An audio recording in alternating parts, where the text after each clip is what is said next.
Seseorang melangkah maju. Dia adalah seorang pria yang sedang jogging mengelilingi jalanan. Namanya adalah Jo In-gong. Dalam bahasa Korea, nama itu berarti protagonis. Orang tuanya memilih nama tersebut dengan harapan dia akan menjadi seseorang yang penting. Dia berjalan masuk ke sebuah toko di mana hampir semua orang mengenalinya. Sejak kecil, orang-orang mengejeknya karena namanya itu, tapi dia tidak pernah peduli. Lagi pula, dia sama sekali tidak ingin menjadi pemeran utama dalam hal apapun. Itu adalah toko game. Dia menyuruh kasir berambut pirang di sana untuk berhenti mengisenginya dan bertanya, apakah game baru itu sudah tersedia. Si kasir ternyata sudah menyimpankan satu salinan untuknya. Mereka sedang membicarakan remake dari Night Saga yang berjudul Night Saga, Re. Ceritanya berkisah tentang pertarungan manusia melawan iblis. Pemain bisa memilih antara pahlawan manusia bernama Loch atau putra tertua Raja Iblis, Zephyr Ragnaros. Alur permainannya berkisar pada petualangan dan penyelesaian misi. Dia sudah menamatkan game aslinya lebih dari 10 kali saat masih kecil, jadi dia tahu segalanya tentang game itu. Ini juga merupakan salah satu game pertama yang dirilis setelah VR, Virtual Reality, menjadi arus utama. In-gong kemudian tiba di rumah. Dia segera mengeluarkan kartu gamenya. Dia memakai headset VR dan memasukkan game ke dalam konsol. Dia menunggu proses loading. Dia berencana untuk bersantai hari itu dengan bermain selama 8 jam saja. Hanya beberapa detik kemudian, dia berpindah ke dalam game. Saat membuka matanya, dia melihat sinar matahari masuk dari atap. Dia sudah berada di dalam game, bangun di sebuah tempat tidur. Dan ada satu hal yang mengganggunya. Dia tidak mengenali karakter yang sedang dimainkannya. Seseorang di luar pintu bertanya apakah dia masih tidur. Seorang ogre mengintip melalui pintu kain tenda dan berteriak menyuruhnya keluar karena mereka akan sibuk. Dia kagum dengan betapa nyatanya semua hal terlihat dan memuji grafis game tersebut. Si ogre bingung. Grafis apa? Dia sadar dia bisa berbicara dengan mereka. Itu mengejutkannya karena iklannya tidak pernah menyebutkan fitur ini. Dia bertanya siapa nama ogre tersebut. Makhluk itu tampak terkejut karena dia sudah lupa dan berkata namanya adalah Karak. Karak kemudian memanggilnya Pangeran Shutra dan berkata semua orang sudah menunggunya. In-gong akhirnya ingat siapa Shutra Ignas itu. Dia adalah putra ke-9 Raja Iblis. Dia tidak mengerti kenapa dia bermain sebagai Shutra padahal tidak pernah ada opsi untuk memilihnya. Dia melambaikan tangannya untuk membuka jendela status dan jendela itu benar-benar muncul. Dia berasumsi dia dipaksa bermain sebagai Shutra untuk permainan pertama. Bahkan NPC, non-playable character, biasa setidaknya punya 10 poin di setiap statistik, namun dia hanya punya 5 poin di semua lini. Itu sangat rendah untuk seorang pangeran. Dia memutuskan untuk memeriksa skillnya. Dia memiliki skill penaklukan, conquest, di level 1 dan penyesuaian pengaturan protagonis di level 1. In-gong mulai berkeringat saat bertanya-tanya, apakah penyesuaian pengaturan protagonis memiliki arti seperti yang dia pikirkan. Karak kemudian mengintip melalui pintu kain lagi dan berteriak menyuruhnya keluar. Jadi dia pun keluar. Rahangnya langsung jatuh. Para prajurit ogre sudah berbaris menunggunya. Dia bertanya pada Karak kenapa suasananya terasa begitu tegang, seolah-olah mereka sedang bersiap untuk perang. Karak menyuruhnya berhenti bicara omong kosong dan bergerak. Mereka harus memusnahkan bajingan suku petir merah. Hal itu membuat wajahnya pucat. Dia baru tahu bahwa ini akan menjadi pertempuran pertama mereka. Dia panik. Dia bahkan belum melakukan tutorial. Pasalnya, orc dari suku petir merah telah membentuk kekuatan militer untuk memberontak. Dia diharapkan membantu menyelesaikannya bersama Pangeran ke-7 dan Putri ke-8. Dia bingung kenapa mereka hanya membawa 10 orang untuk berperang. Karak memberitahunya bahwa dia sudah menjelaskannya kemarin dan ini hanyalah patroli. Karak lalu bertanya apakah dia salah makan karena bertingkah aneh. MC kita membuka layar. Tepat seperti dugaannya, ada peta mini-map. Itu membuat segalanya jauh lebih mudah, jadi dia memutuskan untuk membiarkannya terbuka setiap saat. Dia kemudian melihat jalan tersembunyi di peta dan berasumsi itu semacam event. Karak memeriksa petanya sendiri, tapi berkata akan memakan waktu terlalu lama jika mereka menggunakan rute itu. Dia menyuruh Karak mengikutinya karena dia tahu jalan yang lebih cepat. Jadi, semua orang mengikutinya. Mereka menerobos semak-semak, lalu memanjat gunung berbatu, seperti yang diharapkan dari jalan pintas. MC kita sudah terlihat kelelahan. Tapi akhirnya mereka mencapai sebuah pintu yang tersembunyi di hutan. Pintu itu terbuat dari batu dengan 2 pegangan. Masih terengah-engah, dia mendengar Karak bertanya bagaimana dia bisa tahu tentang tempat ini. Dan melanjutkan dengan pertanyaan apakah dia seorang penyihir, mage. Tapi dia hanya menjawab, mana mungkin. Lalu si ogre melihat wajah pucatnya dan bertanya apakah dia baik-baik saja. MC kita tidak menyangka karakter level 1 akan selemah itu fisiknya. Dia menyuruh Karak memeriksa apakah pintunya bisa dibuka dulu. Tapi sesuatu membuatnya berhenti dan tubuhnya bersinar. Dia ternganga. Kemudian sistem memberitahunya bahwa dia baru saja naik level. Dia tidak percaya dia naik level hanya dengan berjalan kaki. Ditambah lagi, semua statistiknya naik 2 poin dan dia punya 2 poin ekstra. Gila banget, gumamnya. Sebuah suara kemudian menarik perhatiannya. Karak menyuruhnya bergegas, jadi dia menghampiri, melihat bahwa mereka sudah membuka pintu itu. Dia tidak tahu apa yang mungkin ada di dalam, tapi setidaknya dia tidak masuk sendirian. Dan yang lebih penting, dia punya plot armor, pelindung plot, sang protagonis. Jalan di depan gelap. Karak menebak para kurcaci, dwarves, yang menggali gua itu. Inggong terkejut. Dia pikir mereka tidak punya kurcaci. Si Ogre mengklarifikasi bahwa sekarang memang tidak ada, tapi dulu mereka pernah ada. MC kita kemudian bertanya apakah mereka pindah dari alam iblis atau semacamnya, tapi Karak tidak tahu. Mereka semua berhenti ketika melihat peti harta karun dan perlengkapan berserakan di sepanjang jalan. Wajah para Ogre berbinar kegirangan melihat emas, lalu menyebut para kurcaci bodoh karena meninggalkan senjata mereka. Mereka memungut semuanya, meskipun berat. Sementara itu, MC kita tenggelam dalam pikiran. Sistem memberitahunya bahwa level, kekuatan, strength, dan sihir, magic-nya tidak cukup untuk menggunakan item-item tersebut. Tapi Inggong memutuskan untuk mengambilnya saja. Dia akan mencari cara untuk menyimpannya di inventaris. Dia menyentuh sebuah item sambil berpikir untuk mengambilnya. Lalu, item itu lenyap. Kemudian, muncul di jendela inventarisnya. Jadi, dia belajar bahwa dia hanya perlu menyentuh sesuatu dan berpikir untuk mengumpulkannya. Tiba-tiba, dia melihat sesuatu di peta. Dia berteriak agar semua orang mundur. Saat mereka menoleh ke arahnya, mereka gagal menyadari dinding di depan retak terbuka. Lalu dinding itu meledak.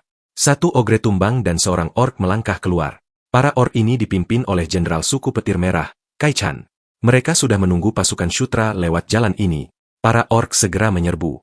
Para ogre dibantai. Mereka melawan sekuat tenaga. Namun, MC kita terpaku di tempat. Dia bingung harus berbuat apa dan mulai mempertimbangkan untuk mencuri kill demi mendapatkan pengalaman, experience. Jadi dia diam-diam mendekati seekor orc yang sedang bertarung dengan ogre dan memukulnya, hanya untuk melihat pedangnya hancur berkeping-keping. Dia terdiam 1000 bahasa. Orc itu menoleh dan menggeram padanya. Dia lari menyelamatkan diri dengan orc itu mengejarnya. Dia kemudian tersandung dan jatuh telungkup di tanah. Kesehatannya, health, turun menjadi 15 sementara sihirnya tetap di 5. Tidak ada lagi langkah yang bisa dimainkan pada titik ini. Dia hanya berteriak saat orc itu mendekatinya. Tapi seorang ogre memblokir serangan itu. Dia lega melihat Karak, yang bertanya apa yang sedang dia lakukan dan menyuruhnya segera bergerak. Karak dan orc itu terus beradu pedang. Tangan Inggong masih gemetar. Dia kemudian mengingatkan dirinya sendiri bahwa ini hanya permainan. Dia memutuskan sudah cukup untuk hari ini. Ini terlalu menakutkan. Dia membuka panel sistem yang menunjukkan statistiknya. Dia terus memeriksa.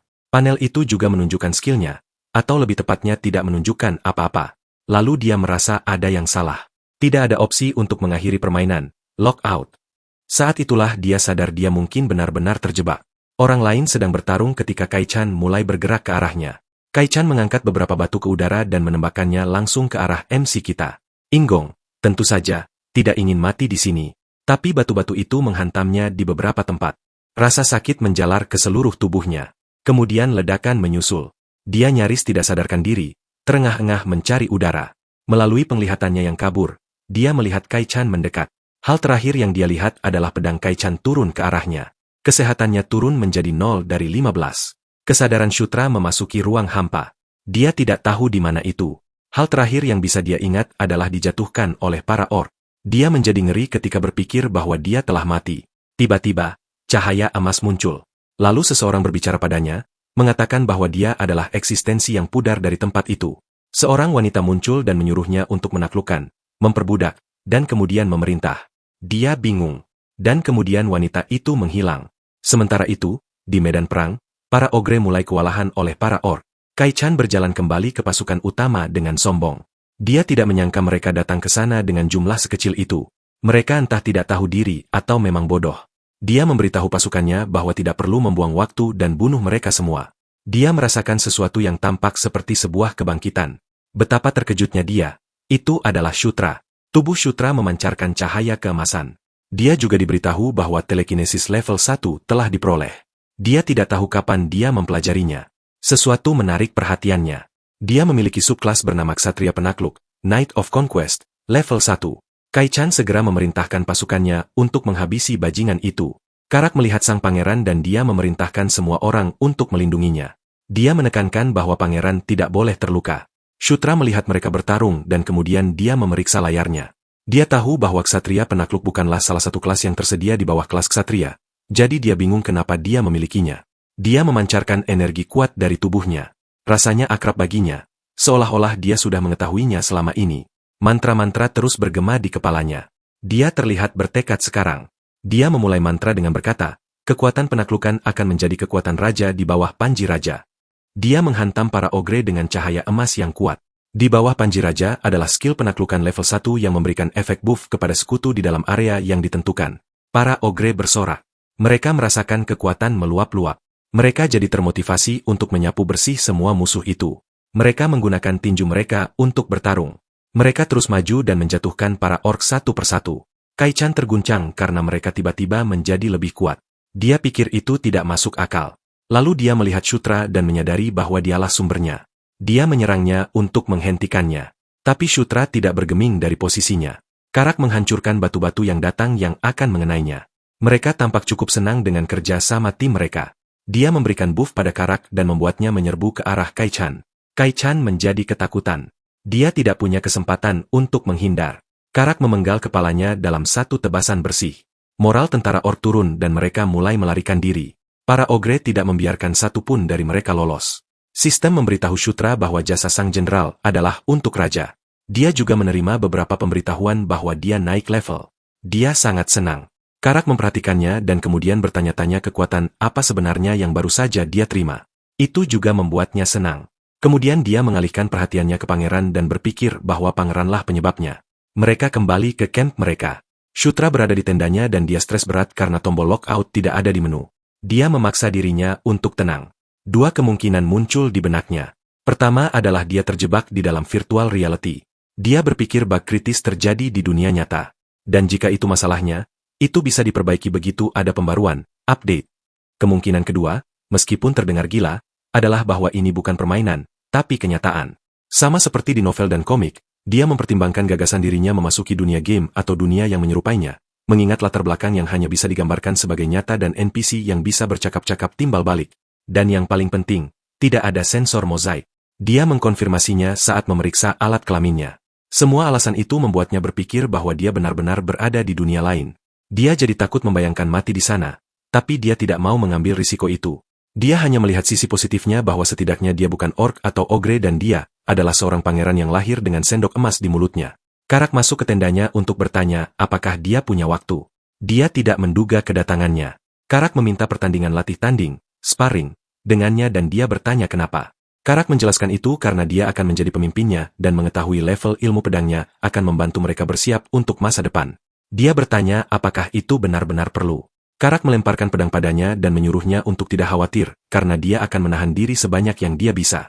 Shutra tertawa dan menunjukkan bahwa pernyataannya itu bukanlah sesuatu yang pantas dikatakan kepada seorang pangeran. Dia menyerbu ke arah Karak dan menyuruhnya untuk bertarung dengan serius. Karak bersiap menerima serangan yang datang. Saat pedang mengenainya, keduanya menjadi bingung. Dia berdiri di sana sementara Shutra terus memukulnya. Dia mulai kesal karena dia tidak bisa merasakan apa-apa dari pukulan-pukulan itu. Jadi, dia memukul balik, mendorong sang pangeran mundur beberapa langkah. Dan kemudian Shutra jatuh. Karak menjadi cemas dan bertanya apakah dia baik-baik saja. Shutra memberitahunya bahwa dia tidak seharusnya memukul keras secara tiba-tiba. Tiba-tiba, sistem memberitahu Shutra bahwa dia telah memperoleh skill ilmu pedang dasar.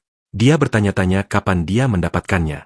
Lalu dia menyadari sesuatu. Caranya sama seperti saat dia mendapatkan telekinesis. Dia mulai berpikir bahwa dia memperoleh skill ketika tubuhnya merasakan serangan secara langsung. Karak memutuskan untuk mengakhiri pertandingan di situ agar mereka bisa makan. Tapi Shutra belum ingin berhenti. Dia memasang kuda-kuda tempur dan mengatakan bahwa dia baru saja mulai. Shutra menyerbu maju dengan percaya diri.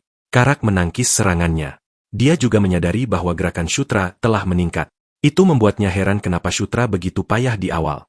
Namun, dia ragu kalau skillnya bisa tiba-tiba jadi jago begitu saja.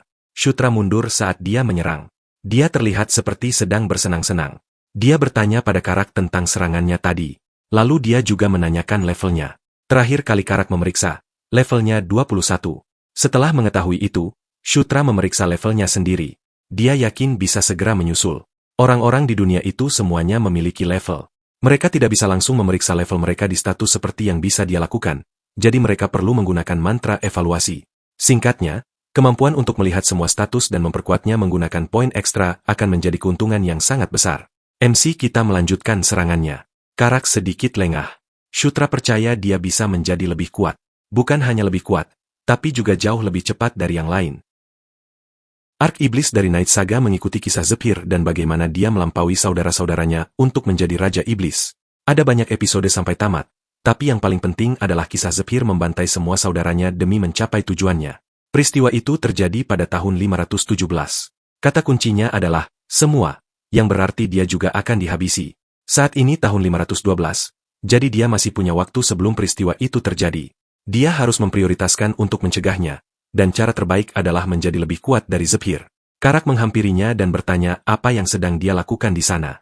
Dia sudah mencarinya kemana-mana. Shutra bertanya kenapa dan apakah terjadi sesuatu. Karak bertanya apakah dia lupa kalau ada rapat dan semua orang sudah menunggu di dalam tenda. Shutra duduk bersama dua orang lainnya, tapi dia terlihat tidak nyaman. Dia memberitahu mereka bahwa mereka datang terlalu awal. Pangeran ketujuh, Chris Moonlight, bertanya kenapa dia tiba-tiba jadi sopan. Dia didorong untuk bicara santai karena mereka bersaudara. Putri ke-8, Caitlin Moonlight, tidak sepenuhnya setuju karena itu adalah pertemuan pertama mereka. Tapi Chris bersikeras agar Shutra memanggil nama mereka saja. Dua orang itu adalah anak-anak dari Ella Moonlight, Ratu keempat dan Ratu para Lycanthrope. Mereka juga sangat menyebalkan di dalam game.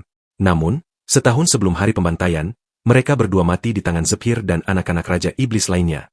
Alasannya adalah rahasia kelahiran Caitlin Moonlight. Dia adalah anak haram. Dia bertanya pada Shutra kenapa dia melawan orang-orang itu tanpa mengikuti rencana mereka.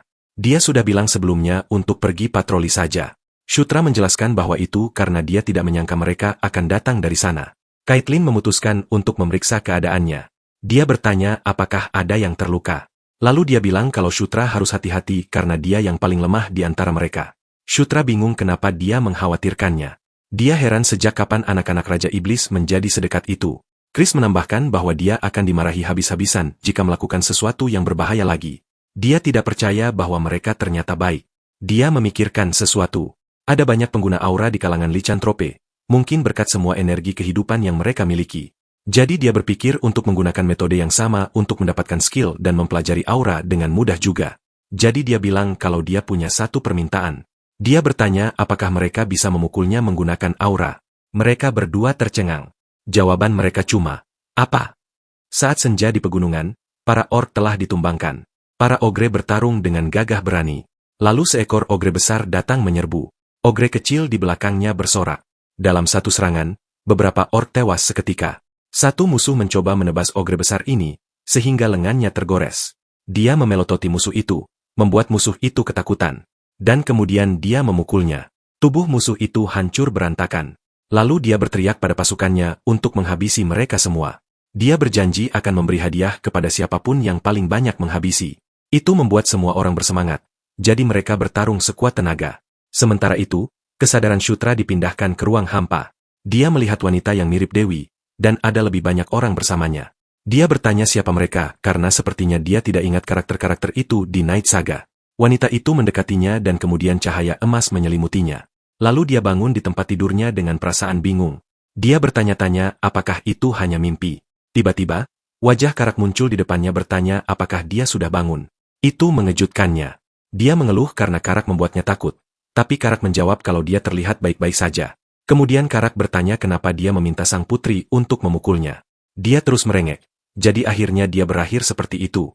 Kemudian Karak menyadari dia bersinar. Shutra mendapatkan aura level 1. Dia bisa merasakan aura dari tubuhnya. Karak menyelidik apakah dia bisa membangkitkan aura jika dia terkena pukulan aura, dan dia memberikan jawaban yang samar. Lalu Karak bertanya apakah itu juga alasan kenapa dia tiba-tiba penuh energi saat melawan suku petir. Dia menjawab, ya. Karak tampak terkesan. Shutra bertanya apakah terjadi sesuatu saat dia tidur. Karak menjawab, ya, dan melaporkan bahwa pasukan utama menang melawan suku petir. Shutra bingung. Dia pikir hanya Chris, Caitlin, dan dia yang ada di sana untuk menumpas suku petir merah.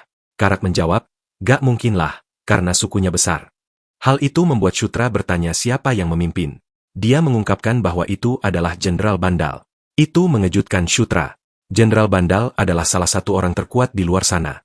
Berkat itu, Inggong sangat menyukainya sebagai bawahan ketika dia bermain sebagai Zephyr. Kemudian Shutra melihat peluang ini. Bandal menjadi bawahan Zephyr pada tahun 515. Jadi saat ini, dia belum menjadi bawahan Zephyr, yang berarti dia bisa mengambilnya untuk dirinya sendiri terlebih dahulu. Dia tahu semua yang perlu diketahui tentang orang itu. Hadiah yang dia suka, makanan yang dia suka, dan bakatnya. Tapi bagian terpenting untuk membawanya ke pihaknya adalah mengalahkannya dalam duel. Jika dia tahu sebanyak itu, dia seharusnya bisa mengambil Bandal sebagai bawahannya sebelum Zephyr. Shutra pikir itu layak dicoba, dan dia masih punya banyak waktu. Dia menargetkan Bandal menjadi bawahannya. Di perkemahan Caitlyn, baik Caitlyn maupun Chris terkejut karena dia mencapai level pertama pelepasan aura hanya dalam sehari. Shutra menyeringai sambil berpikir bahwa itu wajar karena dia memasukkan semua poinnya ke aura. Itu juga bukan keputusan yang gegabah. Aura meningkatkan kemampuan fisik seseorang secara umum. Itu lebih baik daripada memiliki telekinesis. Chris tidak percaya. Dia bertanya-tanya apakah itu karena Shutra adalah seorang Gandharva. Dia bertanya apakah dia bisa membuat peta bawah tanah juga. Dia sebenarnya tidak bisa melakukannya. Tapi toh dia punya peta mini. Dia meminta pena dan kertas. Beberapa waktu berlalu, dan dia menyelesaikan petanya. Chris melihat bahwa peta itu jauh lebih detail daripada peta yang dia miliki. Dia menyebut Shutra jenius. Karena suku petir merah yang mereka temui semuanya mati, mereka tidak akan tahu bahwa pihak Shutra tahu tentang terowongan bawah tanah. Chris berharap bisa menyergap mereka jika memanfaatkan itu. Omong-omong, ada hal lain yang mereka butuh Shutra lakukan. Setelah percakapan itu, Shutra pergi. Dia bersama Karak dan pasukan mereka. Mereka ditugaskan untuk berpatroli di area itu lagi. Shutra tidak punya pilihan karena dia yang termuda dari saudara-saudaranya. Karak menjawab bahwa untungnya mereka mendapat bala bantuan. Shutra mengakui bahwa itu semua berkat kerja keras mereka. Tiba-tiba, dua sosok berjubah muncul di depan mereka. Itu adalah Caitlyn dan ajudannya. Dia bertanya ada apa dengan jubah itu. Caitlyn menyuruhnya diam karena dia mengikutinya secara diam-diam untuk berjaga-jaga jika terjadi sesuatu. Tetapi dia hanya berencana untuk turun tangan jika keadaan menjadi sangat berbahaya karena ini harus menjadi pencapaian Shutra. Dia tidak percaya Caitlyn akan mendukungnya seperti itu. Itu membuatnya bertanya-tanya apakah kakaknya itu bodoh. Kemudian Sarah, sang ajudan, memperkenalkan diri. Dia menjawab senang bertemu dengannya. Caitlyn memberitahunya bahwa mereka akan mengikuti sendiri, jadi dia tidak usah mempedulikan mereka dan fokus saja mengintai. Mereka memasuki gua. Gelap, tapi mereka terus berjalan. Ruangan-ruangannya benar-benar kosong. Menjadi teka-teki bagi mereka tentang siapa yang pindah tanpa membawa barang berharga mereka. Mereka berasumsi para kurcaci mengambil semua barang berharganya. Itu membuat Shutra bertanya tentang barang berharga yang mereka dapatkan terakhir kali. Karak hanya bisa berasumsi bahwa itu tidak dianggap berharga. Mereka terus masuk ke dalam. Karak merasakan ada sesuatu yang datang ke arah mereka.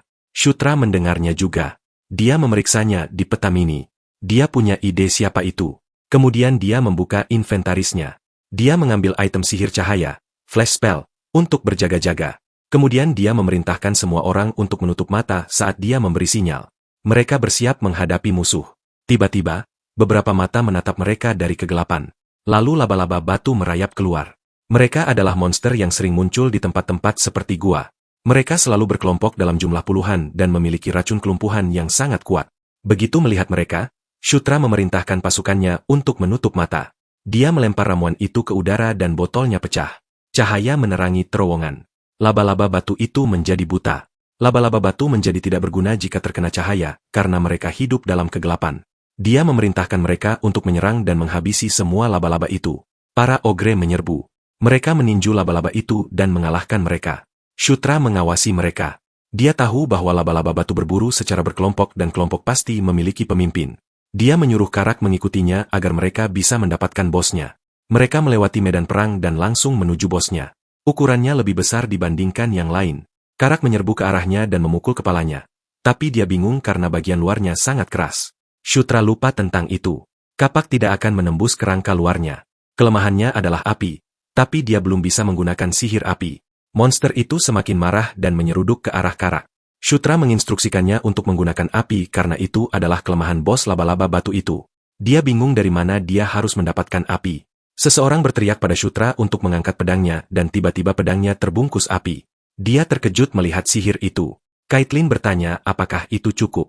Dia menyadari keberadaannya, lalu mengalihkan fokusnya pada bos yang mendekat. Dia memelototinya. Sambil menunggu waktu yang tepat, dia kemudian menyerangnya. Dia bergerak cepat di sekitarnya sambil memukulnya dengan pedang yang menyala. Bos laba-laba batu itu terbakar. Api melahap bos laba-laba batu itu. Kemudian tubuh Shutra bersinar. Dia telah naik level. Sekarang dia level 9.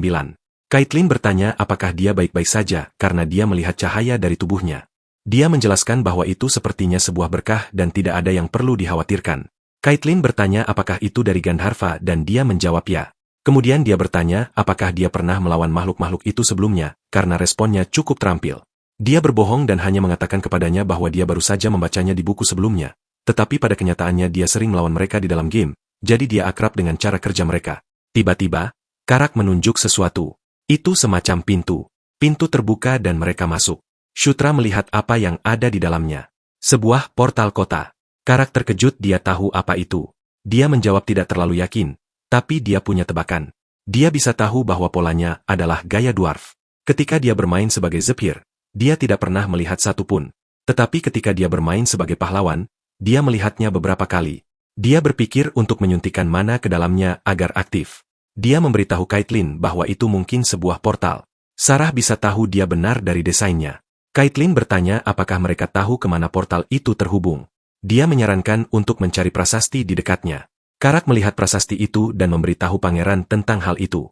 Jadi Shutra dan Caitlyn mendekatinya. Itu jelas bukan tulisan iblis dan tampak seperti huruf dwarf. Karak bertanya pada Caitlyn apakah dia bisa membacanya, tetapi tidak ada alasan baginya untuk mengetahui tulisan dwarf. Jadi dia bertanya pada Sarah, tapi dia juga tidak bisa. Lalu seseorang berbicara mengatakan bahwa itu adalah portal pegunungan Gishka nomor 2 dan terhubung ke portal nomor 3. Orang yang membacanya adalah Shutra. Dia terkejut bisa membacanya. Sistem memberitahunya bahwa dia memperoleh bahasa dwarf level 1. Dia tidak menyangka bisa belajar bahasa seperti itu juga. Karak harus memastikan kepadanya apakah dia bisa membaca itu dan dia menjawab ya. Caitlyn jadi penasaran sejak kapan dia bisa membaca bahasa dwarf. Sierra bertanya apa tulisan di bawahnya. Shutra membaca bahwa tulisan itu mengatakan jika mereka menanamkan mana, portalnya akan aktif. Dia meminta Caitlyn menyuntikkan sedikit mana di sana. Caitlyn bertanya kenapa dia tidak melakukannya sendiri. Dia hanya menjawab bahwa dia masih canggung menggunakannya. Padahal kenyataannya, dia sama sekali tidak bisa menggunakan mana. Jadi Caitlyn pun melakukannya. Bola itu bersinar. Cahaya menyebar dan menciptakan gambar pegunungan Gishka. Titik di atasnya adalah lokasi mereka saat ini. Dan tanda lainnya adalah portal nomor 3. Itu berarti ada terowongan kurcaci di sana juga. Karak berpikir itu hal bagus karena pasukan utama suku petir merah ditempatkan tepat di depan pegunungan itu. Shutra setuju. Dengan begitu, mereka bisa menyerang dari belakang. Caitlyn memutuskan untuk berhenti di situ karena dia perlu mendiskusikannya dengan kakaknya. Kembali di tenda, Chris tidak percaya ada portal di tempat seperti itu. Dia sangat senang sampai menyebut Shutra sebagai anugerah. Dia bilang kalau ada sesuatu yang Shutra inginkan, dia bisa mengatakannya. Selama itu sesuatu yang bisa dia lakukan, dia akan mengabulkannya. Sebagai pemimpin dan kakaknya, dia ingin memberinya hadiah, dan jika Shutra menolak, perasaannya akan terluka. Shutra bertanya apakah boleh meminta sesuatu yang sedikit tidak masuk akal. Itu membuat Chris semakin penasaran. Jadi dia bertanya apakah dia bisa mengajarinya seni tinju Dewa Binatang, Beast God Fist Art. Chris terkejut dan menjadi tegang. Shutra belum bisa menggunakan senjata dengan benar karena levelnya, tapi teknik itu berbeda. Seni tinju Dewa Binatang adalah seni bela diri yang diwariskan melalui keluarga kerajaan Lycanthrope. Sederhananya, itu adalah seni bela diri tingkat S yang kuat. Dia tahu itu permintaan yang cukup konyol. Dia akan mengerti jika Chris menolak. Dia mulai berkata bahwa dia tahu itu mungkin sulit dan dia menduga itu tidak mungkin. Tapi yang mengejutkannya, Chris setuju untuk mengajarinya. Tentu saja, dia tidak bisa mengajarinya teknik rahasia, tapi setidaknya dia bisa mengajarinya aura. Dia bertanya apakah itu cukup bagus sebagai hadiah. Shutra terdiam, dan karena dia tidak mengatakan apa-apa, Chris berasumsi dia tidak menyukainya. Shutra menjawab itu benar-benar sempurna. Kemudian, dengan nada serius, Chris memanggil nama Shutra dan bertanya apakah mulai saat itu dia bisa menganggapnya sebagai saudaranya. Shutra memikirkannya. Itu kata yang cukup bermakna. Dia tidak membenci gagasan itu. Malah, dia menyukainya. Dia menjawab ya, dan mereka berjabat tangan. Senang dengan itu, mereka semua tersenyum. Shutra juga menantikan untuk bekerja sama dengan mereka. Sistem memberitahunya tentang aliansi yang terjalin antara Chris Moonlight dan Caitlyn Moonlight. Status aliansi mereka normal untuk saat ini. Saat senja, di perkemahan suku petir merah, para orc sedang sibuk. Salah satu dari mereka mengintimidasi orang yang menyerang tempat mereka. Mereka tahu dia punya agenda lain. Mereka memanggilnya putri. Jadi mereka bertanya apa yang membawanya ke sana. Mereka mengikatnya. Itu adalah putri keenam, Felicia Domblade. Shutra memeriksa statistiknya. Dia memiliki 21 poin di semua kategori kecuali karisma, yang berada di angka 17. Awalnya, setiap kali levelnya naik, semua statistiknya meningkat 2 poin. Tapi pada titik tertentu, karismanya hanya mulai naik 1 poin. Dia bertanya-tanya kenapa. Di Night Saga yang asli, penampilan dan karisma itu terpisah. Penampilan hanyalah seberapa tampan karakter itu. Sementara itu, karisma adalah tentang seberapa disukai karakter itu di mata orang lain. Tapi itu masuk akal baginya karena kecepatan pertumbuhannya sejauh ini sangat bagus. Lebih penting lagi, dia akan segera mencapai level 10. Dalam kisah itu, setiap kali Zephyr dan Lodge mencapai level 10, skill unik mereka, Keturunan Kegelapan, Descendant of Darkness, dan yang terpilih, The Chosen One, naik 1 level. Jadi, dia berharap begitu dia mencapai level 10, setidaknya satu dari skillnya akan naik. Tiba-tiba, Karak memanggilnya. Untuk memberitahunya bahwa semuanya sudah siap. Dia menyuruh mereka untuk mulai. Karak memperhatikan bahwa dia ceria hari itu. Jadi, dia bertanya apakah terjadi sesuatu yang baik. Dia hanya menjawab, enggak. Karak berjalan menuju tengah. Kemudian, dia menghadap pasukan mereka dan mengatakan bahwa mereka akan pergi. Di hutan itu, mereka memasuki sebuah gua dan terlibat pertarungan dengan Battle Wolves. Target mereka adalah mencapai pintu. Akhirnya, Shutra, Karak, Chris, Caitlyn, dan Sierra berhasil melewati pintu itu. Mereka bertanya kepada 2 orang berjubah, apakah mereka sudah selesai menyelidiki. Makhluk mirip serigala berjubah itu mengonfirmasi bahwa portal itu terhubung ke sungai Eska di pegunungan Gishka. Chris bertanya apakah tampaknya berfungsi dengan baik. Dia menjawab tidak ada masalah dan seperti yang diharapkan dari keahlian kurcaci, itu kokoh. Setelah mendengar itu, Chris memutuskan untuk melanjutkan. Makhluk-makhluk mirip serigala itu mengaktifkannya. Bola itu bersinar terang. Kemudian portal itu menunjukkan pemandangan di sisi lain gerbang. Shutra dan Karak terkagum-kagum. Shutra tidak percaya dia melihat gerbang seperti itu di kehidupan nyata. Chris dan Sierra sudah berjalan menuju ke sana, jadi Caitlyn harus berbalik dan bertanya apa yang dia tunggu. Saat itulah dia sadar untuk mengikuti mereka. Dia melewati gerbang. Semua orang berhasil sampai ke sisi lain. Tapi itu mengejutkannya. Di bawah tebing ada perkemahan. Itu seperti yang diharapkan Chris. Dilihat dari ukurannya, dia memperkirakan ada sekitar 5.000 pasukan. Jika mereka menyerang dari belakang, maka persediaan akan menjadi prioritas mereka. Chris berpikir jika Jenderal Bandal melancarkan serangan dari depan untuk mengalihkan perhatian mereka, maka unit penyusup mereka bisa membakar gudang makanan dari belakang. Tapi Sierra merasa ada yang aneh karena pasukan di camp itu jumlahnya terlalu sedikit. Karena dia mengungkitnya, mereka pun menyadarinya dan bertanya-tanya kemana semua orang pergi. Mereka mengira pasukan itu sudah memulai serangan. Lalu Shutra melihat sesuatu. Di kejauhan, ada pertempuran yang sedang berlangsung. Chris menyuruhnya untuk memfokuskan aura pada matanya. Dia melakukan apa yang diperintahkan, dan sekarang dia bisa melihat dengan jelas. Seorang wanita bertarung dengan beberapa orc. Caitlyn tahu bahwa satu pihak adalah suku petir, tapi dia tidak tahu siapa pihak lainnya. Chris menjawab bahwa mereka bukan anak buah Jenderal Bandal karena mereka belum menjadwalkan pertempuran apapun untuk hari itu. Ditambah lagi, skala pertarungannya terlalu kecil. Shutra menyaksikannya dengan jelas. Dia melihat wanita berkulit coklat dengan rambut perak dan telinga panjang. Dia pikir mereka adalah Dark Elf. Caitlyn meminta klarifikasi tentang apa yang dia katakan. Jadi dia menjelaskan bahwa pihak lain memiliki tubuh yang lebih kecil dan mereka menunggangi Draws. Kemudian Chris melihat bahwa mereka sedang mundur. Dia bertanya-tanya apakah komandan mereka jatuh karena mereka mundur dengan kecepatan luar biasa. Karak bertanya apa yang terjadi. Dia bertanya-tanya apakah pertarungan sudah berakhir. Shutra penasaran kenapa para Dark Elf ada di sana. Saat matahari terbenam, mereka kembali ke camp dan berbicara dengan Jenderal Bandal melalui layar. Dia sudah mendengar bahwa mereka menemukan portal kurcaci. Dia menaruh harapan tinggi pada Chris. Dia bertanya bagaimana mereka tahu ada portal di sana. Chris menjawab bahwa bukan dia yang menemukannya dan mengklarifikasi bahwa itu adalah Pangeran ke-9. Shutra menanggapi bahwa dia hanya beruntung. Jauh di lubuk hati, Shutra merasa senang bisa melihat Jenderal Bandal lagi. Jenderal Bandal memberitahunya bahwa sudah waktunya dia dihargai dengan layak di Kastil Raja Iblis. Tapi sebelum itu, Chris bertanya apakah dia tahu sesuatu tentang pertempuran kecil di depan camp suku petir. Dia menjawab kemungkinan itu adalah para Dark Elf. Sepertinya mereka bergabung dalam pertempuran atas kemauan sendiri. Chris menyelidik kenapa mereka melakukan itu. Dia ingin tahu apakah mereka bukan bala bantuan dari Kastil Raja Iblis. Jenderal Bandal tidak terlalu yakin, selain fakta bahwa mereka berencana mengintai sebelum bergabung, tapi keadaan menjadi kacau. Kemudian dia mengungkit bahwa mereka punya masalah yang lebih besar. Pemimpin unit independen Dark Elf ditangkap oleh suku petir merah. Chris bertanya apakah pertempuran kecil itu karena hal tersebut. Shutra bertanya siapa komandan unit independen itu. Jenderal Bandal menjawab bahwa itu seseorang yang dia kenal baik dan mengungkapkan bahwa itu adalah putri ke-6, Felicia Domblade, saudara perempuan mereka. Mereka terkejut mendengar bahwa itu adalah putri ke-6, Felicia Domblade. Dia adalah putri dari Sylvia Domblade, ratu ketiga dan putri dari para Dark Elf, serta saudara kembar pangeran kelima, Sylvan Domblade. Dalam game, Felicia dan Sylvan sama-sama termasuk dalam faksi putri keempat, Anastasia Netrion. Itulah sebabnya kesan Shutra terhadapnya selalu sebagai musuh. Dia bertanya-tanya kenapa Felicia muncul di sana. Salah satu teorinya adalah dia ikut campur demi mendapatkan penghargaan. Chris bertanya apakah bajingan suku petir merah itu sadar bahwa Dark Elf itu adalah Felicia. Jenderal Bandal menjawab bahwa mereka belum bisa memastikan hal itu. Chris bertanya apa rencana mereka selanjutnya. Jenderal Bandal menjawab jika mereka bisa menyelamatkannya, maka mereka akan melakukannya. Chris bertanya apakah tidak akan ada negosiasi, dan Jenderal Bandal menjawab jika mereka bergerak lebih dulu, setidaknya mereka bisa bicara. Tapi dia tidak berniat untuk tunduk duluan. Jenderal Bandal memberitahu mereka bahwa dia akan mengumpulkan lebih banyak informasi dari pihak mereka dan jika terjadi sesuatu, dia akan menghubunginya, lalu dia pergi.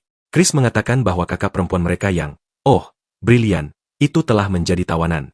Caitlin menjawab jika dia masih hidup, maka mereka harus menyelamatkannya. Chris merespons bahwa itu akan bagus, tapi dia tahu itu tidak akan mudah. Jika mereka mencoba menyelamatkannya, mereka sendiri bisa berakhir menderita kerugian. Tapi Caitlin bersikeras bahwa mereka harus menyelamatkannya karena dia saudara perempuan mereka. Chris berpikir tentang hal itu. Dia tahu itu, tapi dia tidak bisa langsung setuju begitu saja. Shutra memperhatikan sikapnya. Di camp mereka, Chris mendiskusikan rencana sederhana mereka. Ketika Jenderal Bandal memancing pasukan utama suku petir merah, mereka akan menyerang perkemahan dari belakang. Setelah itu, dia akan menyerbu langsung ke tengah markas mereka dan menyebabkan kekacauan sebanyak yang dia bisa. Dia menugaskan Caitlin dan Shutra untuk memimpin pasukan mereka sendiri dan menjalankan misi. Shutra mengklarifikasi apakah yang dia maksud dengan misi adalah menyelamatkan saudara perempuan mereka. Dia menjawab, ya, dan setelah itu, mereka akan membakar gudang makanan dan gudang senjata dulu, baru kemudian menyelamatkan Felicia. Tapi jika menjadi terlalu berbahaya, dia ingin mereka segera mundur. Mereka tidak bisa kehilangan lebih banyak nyawa hanya demi Felicia. Caitlin tidak menyukai itu. Chris menyuruhnya diam dan mengingatkannya bahwa dia juga komandan unit. Dia bersikeras bahwa Felicia adalah keluarga, jadi dia tidak bisa menerima Chris berkata seperti itu. Tapi Chris tegas bahwa mereka tidak bisa membiarkan tindakan ceroboh Felicia membahayakan seluruh operasi. Shutra menyadarinya. Chris sepertinya tidak terlalu berniat menyelamatkan Felicia. Dia bertanya-tanya apakah terjadi sesuatu di antara mereka. Mereka menjalankan rencana malam itu. Para prajurit menyerbu maju untuk memusnahkan bajingan suku petir merah itu. Chris dan pasukannya menonton dari tebing. Perkemahan masih damai, tapi ada penjaga di mana-mana. Dia menunggu sampai beberapa bagian camp meledak dan beberapa orc terjebak di dalamnya. Kemudian, Jenderal Bandal dan pasukannya menyerbu. Dia memerintahkan mereka untuk menghabisi semuanya. Sementara itu, pasukan Shutra ditempatkan di belakang. Karak bertanya kenapa mereka belum mulai bergerak padahal serangan sudah dimulai. Shutra menyuruhnya menunggu sinyal. Para ogre dengan agresif menyerbu para orc yang lengah. Mereka mengalahkan para orc. Sementara Jenderal Bandal mengawasi medan perang, dia hanya mengamati. Akhirnya, dia memerintahkan semua orang untuk mundur. Chris menyaksikan kekacauan dari tebing, dan ketika waktunya tepat, dia menyuruh semua orang bersiap untuk bergerak, dan mereka akan menjalankan misi persis seperti yang direncanakan. Dia, Shutra, dan Caitlin menyerbu bersama dengan pasukan mereka sendiri. Suku petir merah terkejut. Mereka kewalahan. Caitlin menyuruh Shutra berhati-hati dan dia menyuruhnya melakukan hal yang sama. Sambil berlari, Shutra memeriksa peta mininya. Kemudian dia memerintahkan mereka bergerak ke kiri dan lari langsung ke gudang makanan. Karak berteriak untuk menghabisi mereka semua. Dia memimpin serangan. Seorang orc besar hendak meninjunya. Dia tidak bisa bertahan. Untungnya, Shutra datang membantunya dan melempar belati ke kepala orc itu. Ternyata, Shutra memiliki skill lempar belati, dagger throwing, di level 1. Dia sekarang bisa melempar belati untuk menyerang targetnya. Dia cukup senang dengan apa yang dilakukannya. Karak jadi penasaran kapan dia belajar melempar belati. Dia hanya menjawab bahwa itu bukan sesuatu yang istimewa. Padahal kenyataannya, tadi malam dia hanya melempar-lempar belati dan entah bagaimana mendapatkan skill itu. Karak melihat tenda yang tampak seperti gudang makanan. Dia bertanya apakah mereka harus membakarnya. Shutra menjawab ya, agar mereka bisa melanjutkan rencana. Tapi dia bertanya-tanya tentang Felicia. Jika dia dikurung di dalam, dia bisa terjebak dalam kobaran api dan bahkan mati. Jadi dia memberitahu Karak bahwa mereka harus menemukannya terlebih dahulu. Karak bertanya bagaimana rencana dia untuk melakukan itu. Dia membuka peta mininya. Felicia seharusnya terdaftar sebagai NPC netral. Jadi dia harusnya ditandai dengan warna biru atau ungu. Kemudian dia melihatnya. Dia memberitahu Karak jalannya. Dia memasuki tenda. Itu adalah tempatnya. Tapi dia tidak bisa melihatnya sampai seseorang memanggil namanya. Di bagian paling belakang, di sanalah dia. Dia dirantai di tanah di dalam lingkaran sihir. Dia bertanya apa yang dia lakukan di sana. Shutra menyuruh Felicia untuk melanjutkan pembicaraan nanti. Pada saat itu, dia membutuhkannya untuk diam. Tempat itu berbahaya dan mereka harus melepaskannya dengan cepat dan keluar. Jauh di lubuk hati, dia berpikir bahwa akan berguna jika Felicia berhutang budi padanya nanti. Felicia tetap diam. Mereka nyaris tidak bisa lolos. Shutra menyuruhnya bergegas agar mereka bisa berkumpul kembali dengan Chris dan Caitlin. Dia terkejut Chris dan Caitlin datang untuk menyelamatkannya. Shutra berpikir itu sudah jelas. Jadi pertanyaannya tidak masuk akal. Jadi dia bertanya apakah mereka tidak seharusnya datang untuk menyelamatkannya. Karena Shutra telah disingkirkan dari perebutan kekuasaan, dia mungkin tidak melakukan sesuatu, dan Felicia hendak mengungkapkannya kepadanya. Tapi Karak memberitahu mereka bahwa musuh sudah berdatangan. Dia dengan cepat menuntun Felicia. Dia memperhatikan bahwa dia memanggilnya dengan namanya. Jadi itu membuatnya bertanya-tanya kapan dia mulai melakukan itu. Dia melihatnya berlari dan kemudian berteriak padanya bahwa ada sesuatu di belakangnya. Tiba-tiba sesuatu menusuknya. Dia kesakitan. Kemudian api melahapnya. Karak dan Felicia menyaksikan api itu. Felicia khawatir. Tiba-tiba, seorang orc menyerbu ke arahnya. Dia kesal, tapi sesuatu menarik perhatiannya. Api dilemparkan ke wajah orc itu. Dia bingung. Dia memeriksa di belakangnya dan melihat siluet. Shutra melangkah keluar dari asap. Dia telah memperoleh kontrol mana level 1 dan panah api level 1. Dia memiliki ekspresi percaya diri saat menembakkan panah api ke musuh. Dia mengamuk dan menembak setiap musuh di sekitar mereka. Orc itu terbakar. Dia menikmati penggunaan sihirnya. Meskipun baru level 1, dia merasa itu luar biasa. Kemudian dia menyadari sesuatu di belakangnya. Ada es. Dia melihat musuh menembakkan panah es dan mengincarnya ke arah Felicia. Felicia bergegas ke sisinya untuk memeriksa apakah dia baik-baik saja. Dia mendorongnya menjauh sambil berteriak padanya untuk tidak mendekat. Dia terkejut dengan perilakunya. Kemudian panah-panah itu ditembakkan. Dia melakukan itu padanya karena dia ingin mengklaim panah-panah itu. Dia memiliki ekspresi bersemangat di wajahnya dan panah itu mengenainya. Asap menutupi area itu. Perlahan-lahan siluetnya terlihat. Kemudian sistem memberitahunya bahwa dia telah memperoleh panah es level 1. Persis seperti yang dia pikirkan. Tapi dia tidak mengharapkan apa-apa. Dia jatuh terduduk. Poin kesehatannya, health points, turun drastis. Menempatkannya dalam bahaya ekstrim. Hanya tersisa 1395. Dia tahu akan gawat jika dia terkena serangan seperti itu lagi. Tiba-tiba, seseorang memanggilnya idiot. Itu Felicia. Dia menanyainya siapa yang menyuruhnya menyelamatkannya. Tapi pipinya merona. Dan kemudian dia memarahinya. Di antara saudara-saudaranya, dialah yang paling lemah. Jadi seharusnya dialah yang perlu diselamatkan. Dia menyadari bahwa dia pasti salah paham. Kemudian dia terkejut dengan apa yang dilihatnya. Musuh di menara sudah tumbang. Dia bertanya kapan dia belajar sihir. Dia tidak percaya bahwa dia baru saja menjatuhkan penyihir itu. Dia menyadari bahwa Felicia salah paham, mengira dia mencoba menyelamatkannya. Dia mencabut es di dadanya dan itu membuatnya berteriak keras. Kemudian cahaya hijau muncul. Dia menyembuhkannya. Dia melihat lukanya saat dia melakukannya. Lubang di dadanya menutup. Dengan itu, dia telah memperoleh penyembuhan. Heal, level 1. Juga, lukanya sembuh seketika. Seperti yang diharapkan dari penyihir jenius, Felicia Domblade. Dia bertanya bagaimana perasaannya dan apakah dia bisa berdiri. Dia menjawab bahwa berkat dia darahnya telah diisi ulang. Itu membingungkannya. Jadi dia bertanya darah apa. Mereka terganggu ketika mendengar suara keras. Seekor ogre besar datang menyerbu. Felicia bertanya apa itu. Dia menjawab bahwa itu adalah Blood Ogre, salah satu spesies ogre yang bermutasi. Dia bertanya apakah itu berarti mereka harus melewati makhluk itu untuk melarikan diri. Dan dia menjawab ya. Makhluk itu mendekati mereka dan berteriak pada mereka yang membuat mereka lari. Shutra tidak tahu bagaimana mereka akan melawan itu. Blood Ogre menyerang mereka. Shutra tidak percaya betapa cepatnya makhluk itu meskipun ukurannya sangat besar. Felicia menyuruhnya mengulur waktu dan dia akan meledakkannya dengan sihir. Dia tidak tahu bagaimana dia akan melakukan hal seperti itu. Tiba-tiba, tanah meledak. Dia tidak punya pilihan selain setuju untuk memancing perhatian makhluk itu, agro, sementara dia menyiapkan sihir. Dia tidak tahu apa arti agro. Kemudian dia memanggil Karak. Karak menjawab. Jadi dia memberitahunya bahwa mereka akan melakukannya seperti terakhir kali. Jadi dia ingin dia bersiap-siap. Dia membuka inventarisnya. Dia berharap menggunakan belati kurcaci. Jadi dia mengeluarkannya dan kemudian menusuk tanah dengan itu. Tanah meledak dengan cahaya dan dia merapal di bawah panji raja. Cahaya mencapai Karak dan menyelimuti tubuhnya. Dia merasakan kekuatan mengalir melaluinya. Blood Ogre lengah. Ketika Karak menyerbu ke arahnya, Blood Ogre itu 3 kali ukuran Karak, tapi dia menyerangnya menggunakan kapaknya. Serangannya begitu berat sehingga Blood Ogre kewalahan. Dia mengangkat kapaknya lagi dan memukul perutnya. Blood Ogre mengerang kesakitan. Sementara itu, hologram Felicia melayang di dekat Blood Ogre dan kemudian tubuh utamanya berlari ke arahnya. Kemudian dia melepaskan mantra pelicin, Grease, di tanah. Blood Ogre tergelincir dan jatuh keras. Karak mengambil kesempatan ini untuk menyerang. Dia tahu itu akan menjadi akhir. Jadi dia melepaskan semua kekuatannya di kapaknya dan memukul tepat di tengah perutnya. Blood Ogre mengerang keras dan kemudian batuk darah. Shutra menyaksikan mereka mengalahkannya. Dia senang mereka menang. Masih ada musuh lain yang tersisa, tapi yang paling menyusahkan sudah diurus. Tiba-tiba, tubuhnya bersinar dan layar muncul.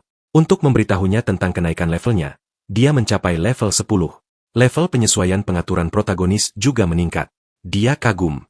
Berkat efek penyesuaian pengaturan protagonis level 2, skill pasif baru telah ditambahkan. Dia juga menantikan untuk membuka kotak hadiah. Dia memperoleh perlindungan medan perang level 1, yang membuat akurasi senjata proyektil yang ditujukan pada protagonis menurun secara signifikan. Dia menyebutnya efek Stormtrooper. Semua orang pernah melihatnya setidaknya sekali. Peluru menghujani bertubi-tubi, namun entah bagaimana setiap peluru nyaris meleset dari sang protagonis. Dengan skill itu, dia benar-benar bisa mereproduksi efek plot armor sang protagonis. Musuh datang menyerbu. Felicia bertanya apa yang dia lakukan ketika musuh mengerumuni mereka. Dia menjadi kesal pada musuh-musuh itu, jadi dia menyerang mereka dengan pusaran angin dan amarah. Itu menerbangkan musuh. Shutra memperhatikannya dengan cermat. Itu terlihat seperti sihir. Tapi dia tahu itu bukan sihir. Dia yakin itu adalah roh, spirit. Dia menyadari bahwa rusak, corrupted, atau tidak, Dark Elf tetaplah elf. Felicia bukan hanya penyihir yang brilian. Dia terlahir sebagai pemanggil roh, spirit summoner. Tapi kemudian itu membuatnya penasaran, apakah dia bisa terkena serangan seperti itu juga. Dia memiliki ekspresi bersemangat di wajahnya. Langit gelap menjadi terang. Mereka semua melihatnya. Karak bertanya apa itu. Shutra tahu bahwa suar kuning berarti mundur. Karak bertanya-tanya kenapa. Shutra penasaran apa yang sedang terjadi. Dia bertanya-tanya apakah itu karena seseorang dalam bahaya. Karak bertanya padanya apa yang harus dia lakukan. Dia memerintahkannya untuk membawa pasukan dan mundur karena dia harus pergi ke Caitlyn. Karak ingin ikut bersamanya. Tapi dia menyuruhnya melakukan apa yang dia katakan karena mungkin ada alasan untuk perintah mundur itu. Karak ingin bersikeras. Tapi Felicia mengajukan diri untuk pergi bersama Shutra. Dia tidak tahan berhutang budi pada orang, jadi dia mengambil kesempatan ini untuk membalas budinya. Selain itu, dia masih punya urusan dengan babi-babi itu. Karak memutuskan untuk mengikuti perintah dan menunggu pangeran di atas. Shutra menjawab bahwa dia akan menemuinya sebentar lagi. Sementara Shutra dan Felicia menuju ke Caitlyn, dia bertanya kenapa dia perlu pergi ke sana.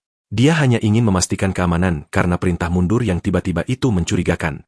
Felicia jadi khawatir Caitlyn tertangkap sepertinya. Dia berharap tidak, supaya mereka semua bisa kembali bersama. Dia memperhatikan bagaimana dia mengkhawatirkan Caitlyn. Dia menjawab bahwa itu wajar saja karena dia saudaranya. Tapi jauh di lubuk hati itu karena aliansi mereka.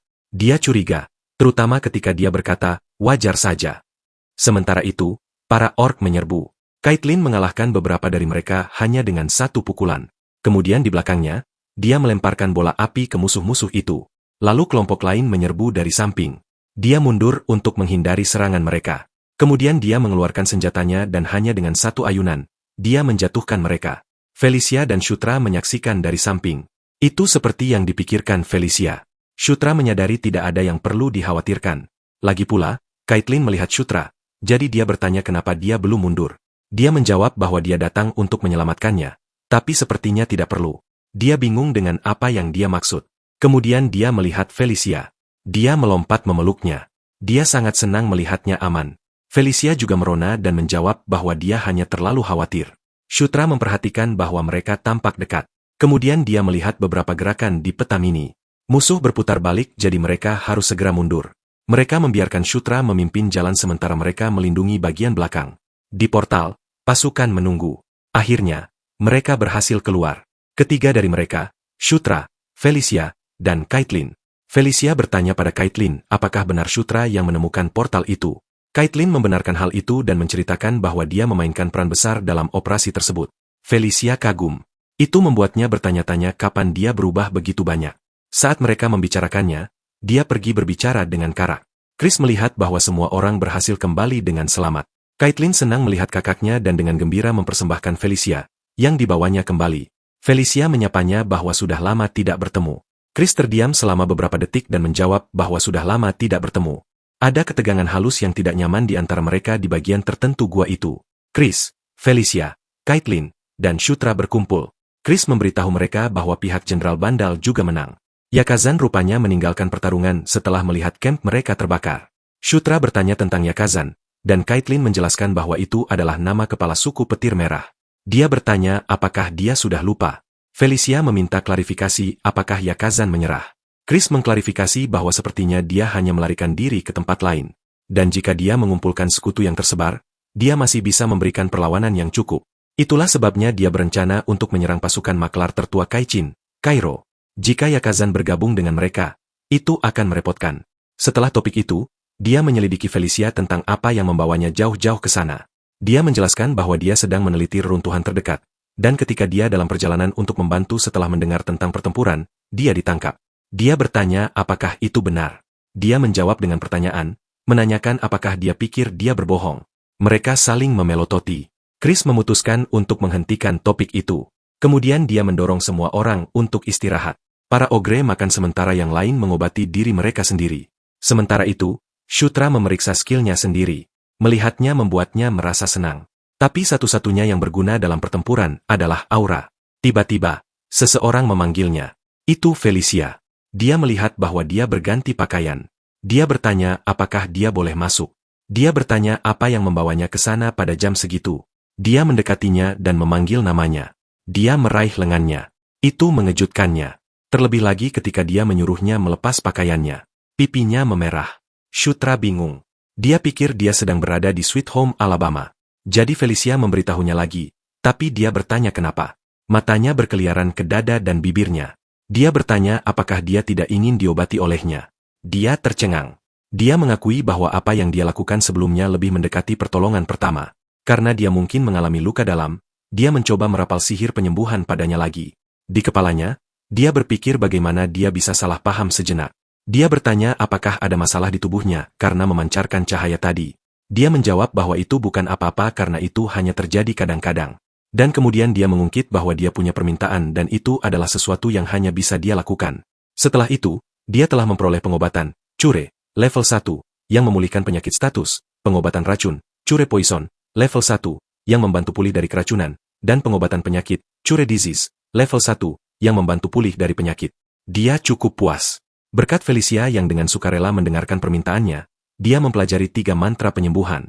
Selain itu adalah hari yang dia nantikan. Caitlin memberitahunya bahwa seni tinju Dewa Binatang memiliki banyak cabang yang berbeda. Shutra akhirnya bisa mempelajari seni tinju binatang. Dan pada hari itu, dia akan mempelajari cabang werewolf, seni tinju binatang. Seni tinju binatang adalah seni bela diri simbolis dari para licantrope. Di antara mereka, seni tinju binatang bangsa werewolf dianggap sebagai dasar dari seni tinju Dewa Binatang.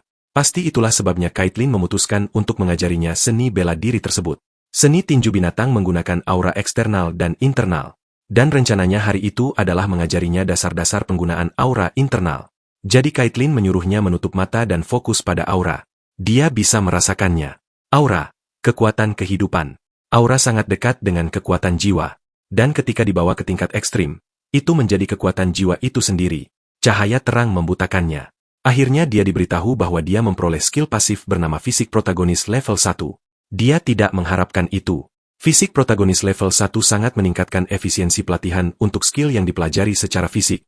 Ketika skill ini naik level, sifat-sifat untuk level itu akan terbuka. Itu adalah skill rusak, broken skill, lainnya. Dia memiliki Fisik Protagonis level 1, yang sangat meningkatkan efisiensi dalam latih skill yang dikuasai secara fisik. Kemudian dia juga memiliki tubuh iblis ekstrim level 1, yang sedikit meningkatkan efisiensi dalam pelatihan sihir. Dan terakhir, Darah pahlawan level 1, yang sedikit meningkatkan efisiensi dalam pelatihan kekuatan suci, Divine Power. Ini sama sekali tidak kalah dengan skill pasif milik Zephyr atau Lodge. Dan fakta bahwa sifat khusus terbuka berdasarkan level berarti sistem menambahkan fungsi yang sama sekali baru seiring naiknya level. Itu membuatnya menyeringai. Dia menyadari bahwa inilah arti menjadi protagonis. Dia sangat senang. Caitlyn memarahinya karena terganggu. Dia menyuruhnya berkonsentrasi. Untuk itu, dia meminta maaf. Sudah waktunya mereka mulai mempelajari seni tinju binatang dengan benar. Akhirnya, dia memperoleh seni tinju binatang level 1. Dia mengesankan. Dia melakukan gerakan dasar seni tinju binatang dengan begitu cepat dan akurat. Bahkan ketika tangan kosong, dia merasa seperti memegang senjata mematikan. Caitlyn berencana mengajarinya teknik selanjutnya ketika tiba-tiba seekor serigala memanggilnya dan melaporkan bahwa sesuatu yang mengerikan telah terjadi. Chris mengatakan bahwa unit Kairam telah lenyap. Mereka semua terkejut. Sepertinya Kairam telah mencium rencana mereka. Caitlyn bertanya apa yang akan mereka lakukan. Menurut intelijen Jenderal Bandal, Yakazan dan Kairam diperkirakan akan bertemu di area yang ditandai di peta mereka. Mengingat medan dan lokasinya, kemungkinannya cukup tinggi. Shutra bisa merasakan bahwa mereka harus berjudi. Chris mengatakan bahwa mulai saat itu mereka akan bergabung dengan pasukan Jenderal Bandal. Bersama dengan pasukan utama, mereka akan memasuki pertempuran skala penuh melawan suku Petir Merah. Sementara itu, di markas utama pasukan penakluk suku Petir Merah, Jenderal Bandal menyambut Pangeran Chris. Chris balas menyapanya dan menyadari bahwa dia tidak berubah sedikit pun. Bandal juga menyapa sang putri, karena sudah lama sejak terakhir kali mereka bertemu. Felicia bertanya bagaimana kabar bawahannya, dan dia menjawab bahwa mereka semua baik-baik saja. Shutra memperhatikan Bandal dengan senyum di wajahnya. Dia adalah pria yang paling dia sukai di Night Saga. Mungkin itulah sebabnya. Bahkan dengan wajah tegas, dia merasa anehnya akrab. Dia mendekatinya dan memperkenalkan diri. Bandal memperhatikannya dan akhirnya menerima tangannya untuk berjabat tangan. Sementara itu, di alam lain, Dewi yang ditemui Shutra sebelumnya telah muncul. Begitu pula wanita lain yang mengenakan baju besi. Dia memiliki rambut emas keriting. Matanya biru dan dia mengenakan topeng di hidung dan mulutnya. Sementara baju besi menutupi seluruh tubuhnya dan api berputar di sekelilingnya. Mereka saling memandang dan kemudian menatap Shutra yang ada di depan mereka. Shutra kewalahan. Dia memikirkan penaklukan dan perang. Dan kemudian dia bangun. Dia duduk di tempat tidurnya, bingung dengan mimpinya. Dia yakin pernah bertemu wanita bermata biru dan merah sebelumnya, tapi dia tidak tahu siapa wanita berbaju besi merah itu. Karak membuka tendanya dan memberitahunya bahwa mereka akan segera berangkat. Mereka meninggalkan tenda. Pasukan mereka sibuk memindahkan barang-barang. Dalam pertempuran itu, dia ditempatkan di sayap kiri. Bandal memimpin bagian tengah sementara Chris dan Caitlyn mengambil sisi kanan. Dark Elf yang gesit membentuk unit terpisah untuk menjaga bagian belakang. Pawai dimulai dan waktu berlalu cepat. Sebelum dia menyadarinya, dia berdiri di tengah medan perang, dikelilingi oleh ribuan orang. Dia pendek, jadi dia nyaris tidak terlihat di lautan prajurit Ogre. Jenderal Bandal memerintahkan pasukan untuk mempersiapkan formasi tempur. Dia menyemangati mereka dengan mengatakan bahwa mereka harus mengajarkan bajingan-bajingan itu arti rasa sakit yang sebenarnya. Semua pasukan telah maju. Musuh memiliki formasi pertahanan mereka. Pemimpin musuh di depan menyeringai dan menyebut mereka bodoh. Tiba-tiba, ledakan terjadi di bagian belakang. Bandal lengah. Guncangan itu membuatnya membeku. Itu karena musuh membawa seekor mamut besar bersama mereka. Dia menyebutnya Swamp Mammoth. Setelah melihat itu, ledakan serentak terjadi di area yang berbeda. Banyak pasukan mereka terperangkap di dalamnya. Mereka diledakkan ke kiri dan kanan tanpa kesempatan untuk membela diri. Bahkan Karak dan Shutra pun terkejut. Shutra menyadari bahwa mereka jatuh ke dalam perangkap. Bajingan-bajingan itu tahu segalanya sejak awal. Swamp Mammoth. Seperti namanya, bentuknya menyerupai mammoth, tapi ukurannya yang besar bahkan tidak bisa dibandingkan dengan mammoth biasa. Singkatnya, itu benar-benar monster. Selain itu, kaki buaya melangkah keluar. Sekelompok pasukan lain muncul. Mereka semua menoleh ke belakang dan melihat para lizardman. Salah satu melompat ke arah Shutra, tapi Karak berhasil memukulnya dari belakang sebelum mencapainya. Lalu dia berteriak pada Shutra untuk sadar karena satu gerakan salah, dan mereka semua akan mati di sana. Dia menyadari Karak benar dan bahwa ini bukan permainan lagi. Chris dikelilingi oleh musuh dan dia melawan mereka. Dia memberi perintah untuk bertahan dan kembali hidup-hidup bagaimanapun caranya. Dia tidak ingin anak buahnya mati sia-sia. Kembali di camp, mereka yang berhasil kembali mendapatkan perawatan. Sementara Chris, Caitlyn, Felicia, Shutra, dan Jenderal Bandal mengadakan pertemuan. Chris mengakui bahwa itu salahnya. Dia tahu dia seharusnya curiga. Jenderal Bandal memberitahunya bahwa nasi sudah menjadi bubur. Dan pada titik itu, Satu-satunya pilihan mereka adalah menarik diri sepenuhnya atau meminta bala bantuan dari kastil Raja Iblis. Dia menyetujuinya, terutama ketika dia tidak bisa lagi membiarkan bawahannya terseret menuju kematian hanya karena harga dirinya yang tidak berguna. Dia hampir membuat kesimpulan, tapi Felicia mengungkapkan bahwa dia memikirkan sesuatu. Dia memberitahu mereka bahwa alasan utama dia datang ke daerah itu sejak awal adalah karena dia akan menjelajahi reruntuhan, dan tujuan eksplorasi itu berada di ujung pegunungan Gishka. Felicia mungkin penyihir yang luar biasa, tapi bahkan di Night Saga, dia bukan karakter yang berorientasi pada pertempuran. Sifat karakternya difokuskan pada penelitian dan investigasi reruntuhan. Dia membuka peta dan memberitahu mereka bahwa untuk waktu yang lama, dia telah mempelajari reruntuhan yang dikatakan ada di dalam pegunungan itu selama 1500 tahun. Tempat itu disebut Enkidu, sarang naga bumi. Enkidu, naga yang lahir dari magma, mempekerjakan banyak penjaga harta karun untuk melindungi sarang dan timbunannya. Di antara penjaga itu adalah para kurcaci yang pernah tinggal di pegunungan Gishka. Enkidu menganugerahkan senjata kepada mereka untuk melindungi sarang tersebut. Itu adalah anvil yang melahirkan petir, anvil that gives birth to thunder. Itu adalah relik yang tidak hanya memungkinkan seseorang untuk mengendalikan golem yang diciptakan untuk melayani sebagai penjaga harta karun, tetapi juga memungkinkan mereka untuk merapal sihir skala tentara. Dengan penekanan besar, dia memukul meja dan memberitahu mereka bahwa jika mereka ingin menang, satu-satunya pilihan mereka adalah menemukannya. Dia mengungkapkan bahwa itulah alasan kenapa dia datang ke sana sejak awal. Jenderal Bandal bertanya apakah dia tahu lokasi pasti anvil itu. Dia menjawab, tidak, dan itu adalah batas pengetahuannya. Chris berkata bahwa pada akhirnya, itu bukan informasi yang berguna. Mereka tidak tahu kapan musuh akan menyerang lagi, jadi dia tidak bisa mempertaruhkan nyawa semua orang pada perburuan harta karun yang konyol. Cara Chris mengatakannya membuat Felicia marah, tapi kemudian Shutra mengonfirmasi bahwa anvil yang melahirkan petir itu pasti ada di sana. Felicia terkejut dengan pernyataannya. Ketika dia bermain sebagai pahlawan Lodge, dia menemukannya, tapi dia hanya memberitahu mereka bahwa dia menemukan cerita terkait saat mempelajari tanda huruf, runes, kurcaci dan juga dia menyampaikannya bahwa di atas segalanya dia percaya pada Felicia. Mata Felicia membelalak ketika mendengarnya karena dia merasa tersentuh, tapi bagi Shutra itu hanyalah kesempatan untuk mendapatkan beberapa poin. Chris menunjukkan bahwa ini bukan tentang siapa yang dia percayai atau tidak percayai. Dia tidak ingin membuang waktu lebih jauh untuk itu. Dalam hati, Shutra mulai kesal dengan betapa keras kepalanya Chris. Shutra bersikeras bahwa bahkan di antara suku Gandharva, ada legenda serupa yang diturunkan tentang tempat itu. Dia memberitahu mereka bahwa ada kemungkinan besar pintu masuk ke reruntuhan itu ada di dekat sana. Dia yakin bahwa jika dia pergi untuk mengintai daerah itu, dia akan dapat menemukannya.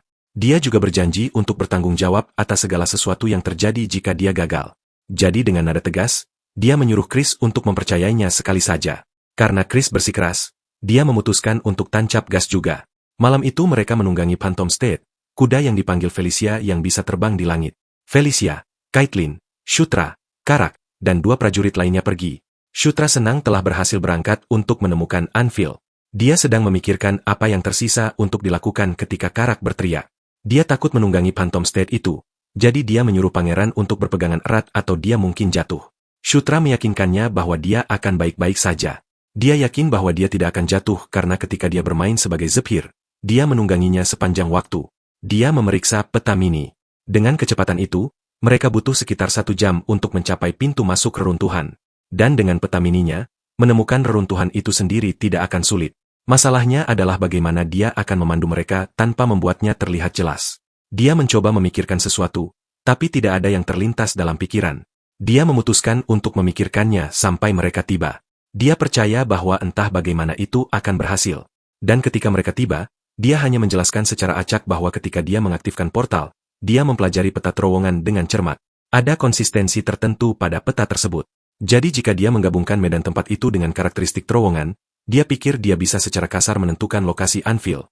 Kemudian dia melihat wajah mereka untuk memeriksa apakah celotehannya berhasil. Mereka hanya bertanya apa artinya itu.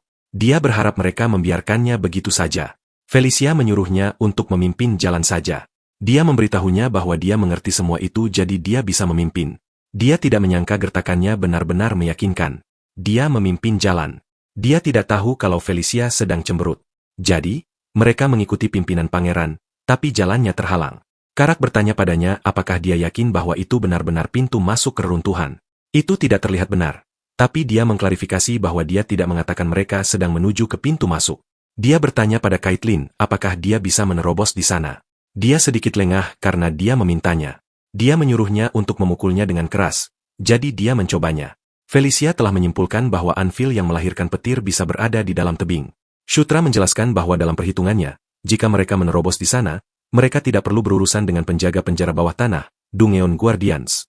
Jadi, dia menyuruh Caitlin untuk menghancurkan dinding. Felicia tidak bisa mempercayainya. Dia memanggilnya idiot karena mengharapkan Caitlin untuk menghancurkan itu dengan tinjunya. Dia bertanya apakah dia pikir Caitlin semacam senjata pengepungan, tapi dia tidak bisa memikirkan cara untuk menerobos. Felicia menciptakan pusaran angin di tangannya.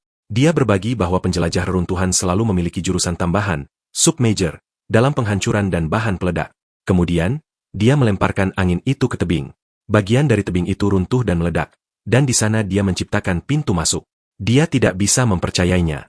Mereka menemukan relik itu dengan cepat. Dia bertanya apakah setengah kubah itu tempat anvil berada.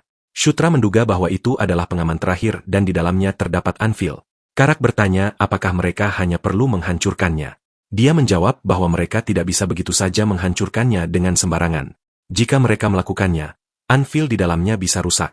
Dia mencari mekanisme untuk membukanya. Felicia mengamatinya. Kemudian patung-patung di samping menarik perhatiannya. Dia pikir itu aneh. Dari 9 patung, 3 memegang senjata dan 6 tidak. Caitlin juga menyadarinya dan menyarankan agar mereka memberikan senjata kepada patung-patung yang tersisa. Felicia tidak berpikir sesederhana itu. Karena senjata yang dipegang patung-patung itu adalah buatan kurcaci. Itu berarti patung-patung lain kemungkinan juga membutuhkan senjata kurcaci. Mereka bertanya-tanya di mana mereka bisa mendapatkan 6 pedang itu secara tiba-tiba. Shutra memberitahu mereka bahwa dia kebetulan punya 6 pedang itu. Dia tidak bisa menggunakannya saat itu karena levelnya belum cukup tinggi, jadi dia menyimpannya di inventarisnya. Dia tidak pernah menyangka itu akan berguna seperti ini. Dia menjelaskan kepada mereka bahwa dia mengambil senjata selama ekspedisi terowongan terakhir sebagai cadangan. Karak terkejut. Dia bahkan tidak bisa membayangkan membawa 6 pedang di tasnya. Dia sangat peka. Dan dalam hati, Shutra mulai membenci Ogre dengan naluri yang baik sepertinya. Dia hanya mengabaikan pertanyaan itu dan menyuruh Karak mengambilnya karena itu berat. Karak mengeluh betapa lemahnya dirinya. Mereka memasang pedang-pedang itu pada patung-patung. Mata patung itu menyala dan cahayanya menyebar. Kemudian setengah kubah itu terbuka. Mereka semua menantikan apa yang akan terungkap. Shutra terkejut. Dia tidak percaya itu adalah anvil yang melahirkan petir. Felicia memberitahu mereka bahwa menurut catatan, prosedur terakhir untuk mengaktifkan anvil masih diperlukan. Dia menginstruksikan Shutra dan Karak untuk tetap di tempat mereka berada, dan sisanya harus mengambil posisi di tanda pukul 3, pukul 6, dan pukul 9 pada lingkaran. Mulai saat itu, mereka akan menyuntikkan mana ke dalam piringan. Urutannya akan dimulai dari dia, lalu mereka akan melanjutkannya searah jarum jam. Jumlah mana yang disuntikan harus meningkat secara bertahap. Mereka sudah dalam posisi. Dia menyuruh mereka fokus saat mereka mulai. Mereka melepaskan mana. Dia menyuruh Shutra untuk mendorong mananya sedikit lebih kuat. Ketika sudah pada level yang baik, dia menyuruhnya menahannya di sana dan tidak kehilangan konsentrasinya. Mereka terus melakukan itu. Anvil itu dipukul dengan mana. Shutra melakukan yang terbaik untuk menahan posisinya. Dia mulai kesulitan ketika tiba-tiba cahaya melesat ke langit. Ruangan itu dipenuhi asap. Shutra bingung karena dia melihat beberapa prajurit di sekelilingnya dan ada monster juga. Makhluk-makhluk yang berbeda semuanya berbaris ke arah yang sama. Dia tidak tahu apa yang sedang terjadi. Tiba-tiba, seseorang berbicara. Para pengikutku mendengarkan kata-kataku. Shutra mendengar suara itu dan melihat ke langit. Sebuah bayangan membayangi dirinya. Itu adalah makhluk terbang yang besar. Makhluk ini memerintahkan semua orang untuk melindungi sarang suci Enkidu yang agung. Mereka akan menjadi penjaga gerbang yang berdiri di antara alam iblis dan alam manusia. Setelah itu, Shutra kembali sadar. Dia terengah-engah mencari udara. Dia yakin bahwa apa yang dilihatnya adalah naga hitam. Jadi, itu adalah naga hitam. Dia menduganya sebagai naga bumi Enkidu. Felicia bertanya apakah dia melihatnya juga. Dia juga tampak tidak baik-baik saja. Dia berbicara tentang naga hitam besar dengan tubuh yang dialiri lahar cair. Karak menceritakan bahwa dia juga melihatnya. Dia bertanya apakah mereka melihat penglihatan yang sama. Felicia menduga begitu, tapi dia belum yakin apa artinya. Dia melihat ke anvil dan berkata bahwa menggunakan anvil akan mengungkapkan kebenaran. Dia memikirkannya. Kemudian dia menyentuh anvil. Tiba-tiba, cahaya ungu yang kuat keluar darinya. Dia berjuang saat kabut hitam berputar di sekitar tangannya. Itu semakin sulit. Shutra mendekatinya. Dia ingin menghentikannya. Dia terkejut. Tiba-tiba, Felicia berteriak keras. Caitlin dan Karak mengkhawatirkan mereka. Shutra berteriak keras. Dia diperintahkan untuk menaklukkan naga bumi Enkidu. Pengadilan dijatuhkan kepada mereka yang tidak diberi izin. Menaklukkan berarti mendominasi. Caitlin dan Karak hanya berdiri di sana. Mereka melihat bagaimana tubuh Shutra memancarkan cahaya dan dia memegang palu hitam. Tapi sepertinya dia bukan dirinya sendiri. Mata kanannya hitam. Sementara itu, di perkemahan sementara, musuh memata-matai mereka dari tepi tebing. Camp itu ditempatkan di antara dua tebing. Musuh menganggap mereka bodoh karena bersembunyi di sana dan berpikir bahwa mereka tidak akan bisa menemukannya. Orc ini bertanya apa yang harus mereka lakukan.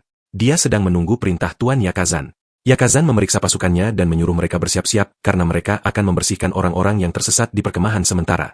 Para ogre melihat cahaya terang di langit meskipun saat itu malam hari. Rupanya, mereka dihujani bola api. Bola-bola api itu menghantam perkemahan secara langsung. Banyak yang tewas seketika atau terluka. Kemudian musuh bersama dengan Swamp Mammoth mereka menyerbu masuk. Mereka siap untuk menghancurkan mereka. Chris dan semua orang lengah. Dia marah dan khawatir. Waktunya sangat buruk karena baik Caitlin maupun Felicia tidak ada di sana. Mereka akan musnah jika terus begini. Ledakan berturut-turut terjadi sementara Yakazan menonton dari tepi tebing. Dia menertawakan iblis-iblis itu karena menyerbu masuk tanpa tahu tempat mereka, dan mereka mendapatkan apa yang pantas mereka dapatkan. Dia menyuruh pasukannya untuk menghabisi mereka semua. Tiba-tiba, seorang penyihir tidak bisa menggerakkan tangannya. Swamp Mammoth bersinar dan matanya berubah lalu menyerang sekutu mereka sendiri. Yakazan melihatnya. Dia bertanya apa yang terjadi dan kenapa mereka diserang oleh Swamp Mammoth mereka sendiri. Chris melihatnya dari jauh. Dia tercengang. Itu karena palu hitam. Dia tidak percaya mereka menemukan anvil. Sebelumnya, Shutra memegang anvil. Awalnya dia bingung. Jadi dia bertanya apa itu. Felicia menjawab bahwa itu adalah Thunderhammer, pasangan dari anvil. Dan sepertinya Enkidu telah memilihnya. Dia terlihat tidak sehat dan Pri yang bersamanya membantunya berdiri. Shutra tidak bisa mempercayainya. Kemudian Felicia mendesaknya untuk menggunakannya. Dia melihat ke Thunderhammer. Mana Enkidu telah menunjukkan kepadanya cara menggunakannya. Dia ingat dia berkata untuk menaklukkan, menundukkan, dan memaksakan kepatuhan. Itu adalah metode menggunakan anvil yang melahirkan petir. Dia mengangkat Thunderhammer. Dia memilih untuk mendominasi Swamp Mammoth terlebih dahulu. Cahaya ungu melesat dari anvil dan Swamp Mammoth telah tertutup olehnya dan mereka mengamuk. Para orc tidak mengerti kenapa mereka tiba-tiba diserang. Selain itu, mereka dikepung. Bandal telah menyerang mereka semua. Melihat bagaimana Swamp Mammoth menyerang suku petir merah, dia menduga bahwa pangeran dan putri berhasil melakukannya. Jadi, dia memberitahu pasukannya bahwa inilah saatnya untuk menghabisi mereka semua dan tidak membiarkan siapapun melarikan diri. Mereka menyerbu ke arah mereka. Musuh mencoba melawan. Yakazan menyaksikan semuanya terjadi. Dia bertanya kenapa Swamp Mammoth bertingkah seperti itu.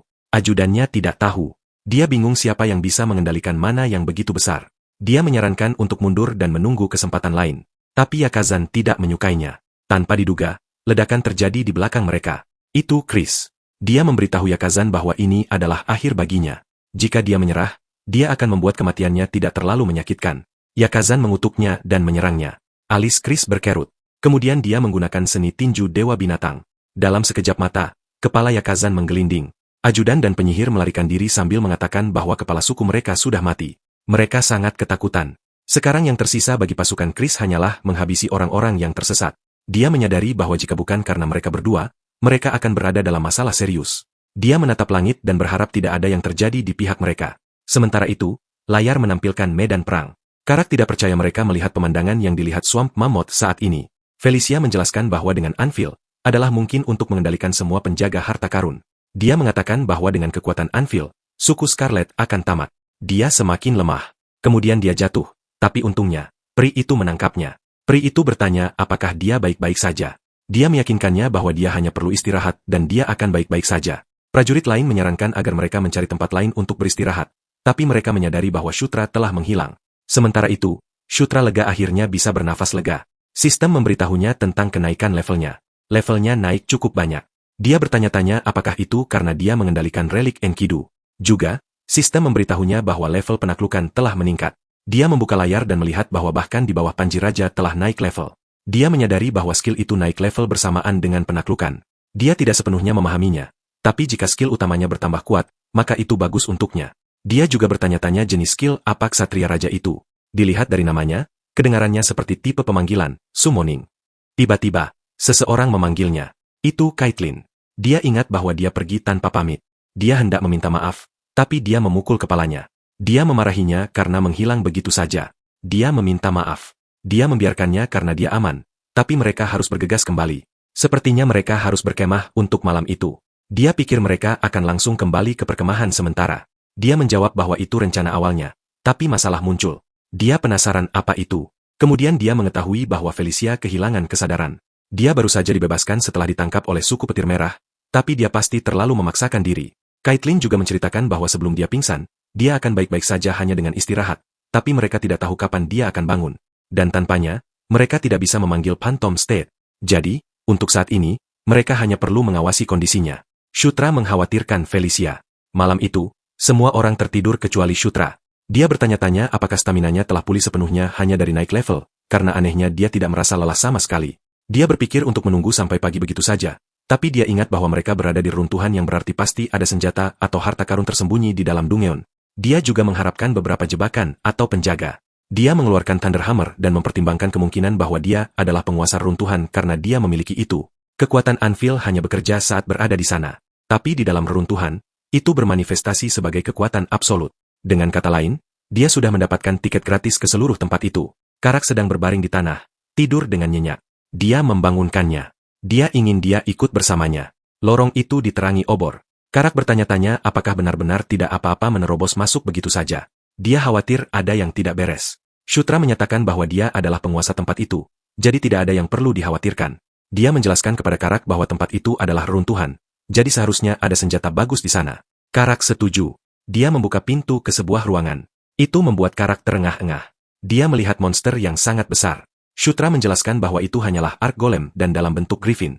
Karak tidak tahu, jadi dia membuatnya menganggapnya sebagai monster yang sangat kuat. Jika mereka hanya berkeliaran di sana secara membabi buta, mereka bisa saja mati di sana. Karak menyuruhnya berhenti mengatakan hal-hal sial seperti itu dan bergegas keluar. Dia ketakutan dengan kehadiran benda raksasa itu. Dia lebih suka menghindari melawan monster seperti itu jika dia bisa. Shutra menggodanya karena menjadi pengecut. Dia mengklarifikasi bahwa dia bukan pengecut, tapi sebaliknya dia berhati-hati. Mereka mencapai ruangan lain.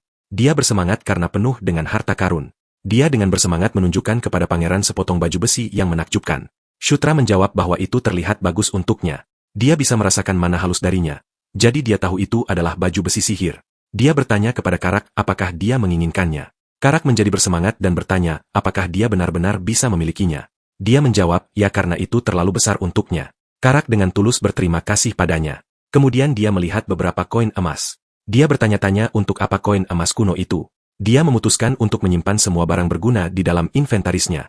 Dia juga menginstruksikan Karak untuk mengambil semua yang dia bisa. Dia melihat peti harta karun. Dia penasaran dan membukanya. Tapi dia terkejut. Sebuah pintu terbuka. Itu adalah ruang tersembunyi. Itu benar-benar membuatnya bersemangat. Dia menantikan apa yang ada di sana. Dia melangkah masuk, dan setelah melewati lorong, sebuah ruangan luas muncul. Dan kemudian seseorang memanggilnya. Ada mana di tengah dan dia akrab dengan itu. Meskipun itu pertama kalinya dia melihatnya, nama itu muncul begitu saja di kepalanya. Enkidu. Itu adalah sarung tangan besi, gauntlet. Enkidu bernama Earthwalker. Shutra mengamati sarung tangan besi itu. Itu memanggilnya sebagai ksatria penakluk yang gagah berani. Dia mendekatinya karena itu memanggilnya dan kemudian dia mengambilnya. Segera setelah dia menyentuhnya, sistem memberitahu bahwa level, mana, kekuatan, dan kekuatan mentalnya tidak mencukupi. Dia menyadari bahwa dia belum bisa menggunakannya. Sarung tangan besi itu bersinar dan memberinya izin. Sistem memberitahu bahwa Earthwalker mengakuinya sebagai tuannya. Sistem mengubah pengguna Earthwalker menjadi Shutra. Tangan Shutra bersinar. Dia merasakan sakit saat memakainya, tapi dia mampu menahannya. Dia senang sarung tangan itu mengakuinya sebagai tuannya. Kekuatan, strength, mana, dan daya tahannya, endurance, meningkat sebanyak 10. Dia tidak menyangka statistiknya akan naik sebanyak itu hanya dengan memakainya. Dia bisa membayangkan apa yang akan terjadi setelah levelnya naik. Dia cukup senang dengan itu. Itu item yang lebih baik dari yang dia harapkan. Karak tiba-tiba muncul di belakangnya dan bertanya apa yang baru saja terjadi. MC kita terkejut. Dia bertanya sejak kapan dia ada di sana. Si Ogre menjawab bahwa dia melihat semuanya. Bahwa dia membuat sarung tangan muncul entah dari mana. Dia tidak menyangka Karak melihat semuanya. Jika sesuatu seperti inventarisnya terungkap, dia tahu itu akan merepotkan. Karak tahu bahwa apapun itu hanya akan membawa masalah jika orang mengetahuinya. Jadi, dia berjanji bahwa itu hanya akan menjadi rahasia di antara mereka. Dia yakin akan membawa rahasia itu ke liang lahatnya. Shutra tersentuh. Karak memberitahunya bahwa mereka harus kembali sekarang karena mereka memiliki semua yang mereka butuhkan. Dia mengungkapkan bahwa tempat itu terasa menyeramkan dan memberinya firasat buruk. Shutra setuju bahwa mereka harus kembali. Mereka melewati ruangan yang penuh harta karun, tapi sesuatu menarik perhatiannya, jadi dia menyuruh Karak menunggu. Si Ogre bertanya apa lagi kali ini. Kemudian dia menunjuk ke arahnya. Tapi Karak tidak tahu apa yang dia bicarakan. Shutra menjawab bahwa benda yang tepat yang mereka butuhkan ada di sana. Kemudian, mereka membuat Felicia meminum ramuan. Tubuhnya bersinar dan dia sadar kembali. Dia bertanya apakah Felicia sudah bangun. Caitlin sangat lega. Felicia bertanya apa yang terjadi. Caitlin menjelaskan bahwa Shutra membawa kembali ramuan pemulihan mana. Dia bertanya dari mana asalnya. Jadi Shutra bertanya kepada mereka, apakah mereka lupa di mana mereka berada. Felicia tahu mereka berada di reruntuhan, dan Shutra mengingatkan mereka bahwa dia adalah penguasa reruntuhan itu. Dia mendorongnya untuk beristirahat dan begitu dia bangun, mananya akan pulih sepenuhnya dengan benar. Felicia berterima kasih padanya. Sepertinya Shutra tidak mendengarnya dengan benar, jadi dia mengatakannya lagi. Tapi dia terlihat malu. Saat matahari terbit, Bandal berseru bahwa mereka akhirnya kembali. Dia senang melihat mereka. Dia tahu sejak awal bahwa mereka akan berhasil. Dia mengakui kerja keras semua orang. Chris berdehem. Shutra memperhatikannya. Dia mulai mengatakan sesuatu dengan pipi merona. Dia memberitahu Felicia bahwa dia telah melakukan pekerjaan yang mengesankan. Felicia dengan angkuh menjawab bahwa itu bukan apa-apa. Shutra melihat interaksi mereka yang mengharukan dan menyeringai. Chris menyuruh mereka beristirahat sementara mereka menangani pembersihan. Shutra terkejut mengetahui bahwa itu belum berakhir. Chris menjelaskan bahwa sisa-sisa suku petir merah masih ada. Itu akan sepenuhnya diselesaikan paling lama dalam waktu setengah bulan. Bagi Shutra, itu berarti mereka akan mendapat liburan selama setengah bulan. Tapi Caitlin menjawab, liburan matamu. Dia berbisik padanya dan itu membuatnya merona. Dengan pipi memerah, dia memberitahunya bahwa dia masih memiliki urusan dengannya. Itu adalah hari yang cerah dan Shutra dipukul oleh tinju Caitlin. Dia mengingatkannya bahwa jika dia tidak menenangkan diri, dia akan menderita. Jadi dia harus bergegas dan bangun. Tapi pada titik itu, dia hampir tidak bisa bergerak karena rasa sakit. Dia sudah siap untuk itu, tapi itu benar-benar pelatihan brutal untuk seni tinju binatang. Sesuatu yang disebutkan Caitlin sebelumnya tidak lain adalah pelatihan seni tinju binatang. Dalam 5 hari pertama, rasanya dia tidak melakukan apa-apa selain dipukuli. Baru setelah seminggu pukulan Caitlin mulai terlihat olehnya. Dan tibalah hari ke-11 pelatihan. Dia menghadapinya. Caitlin memperhatikan bahwa dia mulai bisa mengimbangi dengan cukup baik sekarang. Dia menjawab bahwa sudah waktunya setelah semua pukulan yang dia terima. Dia pikir berkat pelatihan khusus harian itulah seni tinju binatang dan level auranya sama-sama mencapai level 5. Pada titik itu, Caitlin menganggap bahwa dia sudah siap untuk memulai seni tinju dewa binatang. Itu membuatnya bersemangat. Caitlin menyatakan bahwa dia terkesan. Dia belum pernah melihat orang belajar secepat itu sebelumnya. Dia tersenyum lebar setelah mengetahui bahwa dia akhirnya bisa mempelajari teknik rahasia para licantrope, seni tinju dewa binatang. Mulai saat itu, dia akan mengajarinya cara baru untuk menggunakan aura. Dia meraih tangannya dan menyuruhnya untuk tidak melewatkan apapun dan mengikuti dengan cermat. Dia bertanya apakah dia mengerti. Dia menjawab, ya. Tangan mereka bersinar dan seketika cahaya biru itu menyelimutinya. Dia bisa merasakan aura Caitlin. Itu membimbingnya. Itu mirip dengan seni tinju binatang, tapi juga berbeda. Dia bisa merasakan kedalaman aura semakin dalam. Aura, kekuatan kehidupan itu sendiri. Ketika didorong ke ekstrim, itu menjadi mirip dengan kekuatan jiwa. Sementara kesadarannya melayang, dia berpikir tentang penaklukan, yaitu menaklukkan dan memaksakan kepatuhan, kekuatan mendominasi yang ganas. Rasanya seperti dia berada di bawah air. Dia bertanya-tanya apakah itu aura yang sebenarnya. Cahaya yang menyelimuti mereka semakin intensif. Kemudian sistem memberitahunya bahwa level seni tinju binatang dan aura telah meningkat. Caitlin kagum. Dia mampu melakukannya. Aura menutupi tangannya dan sistem memberitahunya bahwa dia memperoleh seni tinju dewa binatang level 1. Dia memikirkan tentang seni tinju dewa binatang dan Airtwalker. Dia membubarkan aura dari tangannya dan dampaknya menciptakan hembusan angin serta membuat penyok di tanah. Levelnya meningkat menjadi level 14. Dia mengklaim bahwa inilah saatnya yang sebenarnya dimulai. Dia tidak menyadari bahwa seseorang sedang memata-matai mereka. Itu Bandal. Dia memiliki ekspresi senang di wajahnya. Keesokan paginya, Shutra dan Caitlin sedang sarapan bersama. Dia punya pertanyaan tentang Felicia. Dia bertanya kenapa hubungan Felicia dan Chris seperti itu. Dalam perspektifnya, Felicia seharusnya menjadi sekutu kunci yang perlu dia bawa ke pihaknya, sama seperti Chris. Tapi jika hubungan mereka tegang, itu bisa menjadi masalah. Dia memperhatikan bahwa mereka tidak bermusuhan, tapi mereka berjarak. Caitlin memberitahunya bahwa bukan berarti ada insiden langsung di antara mereka. Dia tidak begitu yakin, tapi dia pikir itu ada hubungannya antara Chris dan Sylvan. Shutra menyebut nama itu, dan Caitlin memarahinya bahwa meskipun orangnya tidak ada di sana, dia tidak boleh menyebut namanya dengan begitu enteng. Dia meminta maaf dan menjelaskan bahwa dia hanya sedikit terkejut. Saudara kembar Felicia, Sylvan Doomblade. Dia adalah lawan yang cukup menyusahkan ketika dia bermain sebagai Zephyr. Dia bertanya apakah ada masalah antara Chris dan Sylvan, tapi Chris tiba-tiba masuk ke tenda. Mereka terkejut. Caitlin bertanya apa yang terjadi karena dia datang lebih awal. Dia menyuruh mereka mengemasi barang-barang karena masalah itu selesai lebih cepat dari yang diperkirakan. Jadi mereka akan pergi sore itu. Shutra bertanya kemana mereka pergi. Chris tidak percaya dia serius menanyakan itu. Dia memberitahu mereka bahwa jika urusan sudah selesai, mereka perlu melaporkannya. Bandal menjabat tangan Shutra sambil mengakui kerja keras pangeran dan putri kali ini, dan dia memberitahu Pangeran ke-9 bahwa dia menantikan untuk bertemu dengannya lagi. Shutra menjawab bahwa dia juga akan menunggu. Chris bertanya apakah mereka siap untuk berangkat dan dia menjawab ya. Mereka berangkat ke kastil Raja Iblis. Sementara itu, di kastil, suasananya tampak menyeramkan. Ada seseorang di atas tahta. Dia sangat besar dan mengenakan baju besi lengkap. Perjalanan kembali ke kastil Raja Iblis cukup sederhana. Pertama, mereka pindah ke lingkaran teleportasi yang mampu melakukan lompatan spasial jarak jauh. Dan kemudian mereka menggunakan sihir transfer untuk kembali langsung ke kastil Raja Iblis. Perkiraan waktu untuk mencapai lingkaran teleportasi terdekat adalah 3 hari. Itu adalah perjalanan yang sama sekali tidak mempertimbangkan berhenti di penginapan. Dengan kata lain, malam lain berkemah di bawah langit terbuka sudah terkonfirmasi. Mereka akan tiba di kastil Raja Iblis besok, dan Shutra merasa gugup karenanya. Saat ini, kastil Raja Iblis terbagi menjadi 3 faksi utama. Pangeran kedua, Zephyr Ragnaros, putra kedua Raja Iblis dan musuh terburuknya. Kemudian ada pangeran pertama Baikal Ragnaros dan putri keempat Anastasia Netrion. Dalam perebutan tahta, urutan kelahiran tidak berarti apa-apa. Orang yang mengumpulkan pencapaian lebih besar dan menunjukkan kemampuan unggul selalu ditempatkan di puncak. Itulah struktur di antara mereka. Baikal dan Zephyr adalah saudara kandung seayah seibu, dan kemampuan mereka hampir setara. Mereka mewarisi darah dari pihak ibu mereka, klan Draconian, dan keduanya memegang kekuatan besar sebagai hasilnya. Namun, jika satu orang harus dipilih sebagai pewaris, putra tertua yang lebih moderat, Baikal, mungkin akan menjadi pilihan yang lebih baik. Tapi Shutra tahu bahwa pilihan itu tidak ada artinya karena setelah hari tertentu, semuanya akan berubah. Itulah sebabnya dia harus bersiap untuk semua yang dia bisa. Pertama, dia berencana menaikkan levelnya sampai dia bisa sepenuhnya menggunakan Earthwalker, dan memanfaatkan kekuatan baru yang dia peroleh semaksimal mungkin, Ksatria Raja, King's Knight. Dia mengaktifkan skill itu, dan sebuah ordo ksatria tercipta. Shutra berpikir bahwa itu hanyalah skill tipe pemanggilan lainnya, tapi sistem menunjukkan lebih banyak detail. Dia adalah komandan ksatria dan dia memiliki 02 anggota. Tidak ada ksatria dalam pelatihan. Dia memiliki skill ordo ksatria level 1 dan di bawahnya adalah level pemberkatan ksatria yang meningkatkan poin kesehatan. Di atas ini adalah skill khusus panggil, summon, di level 1 di mana dia bisa memanggil komandan ksatria. Itu dibatasi sekali setiap 3 hari. Itu semacam sistem guild.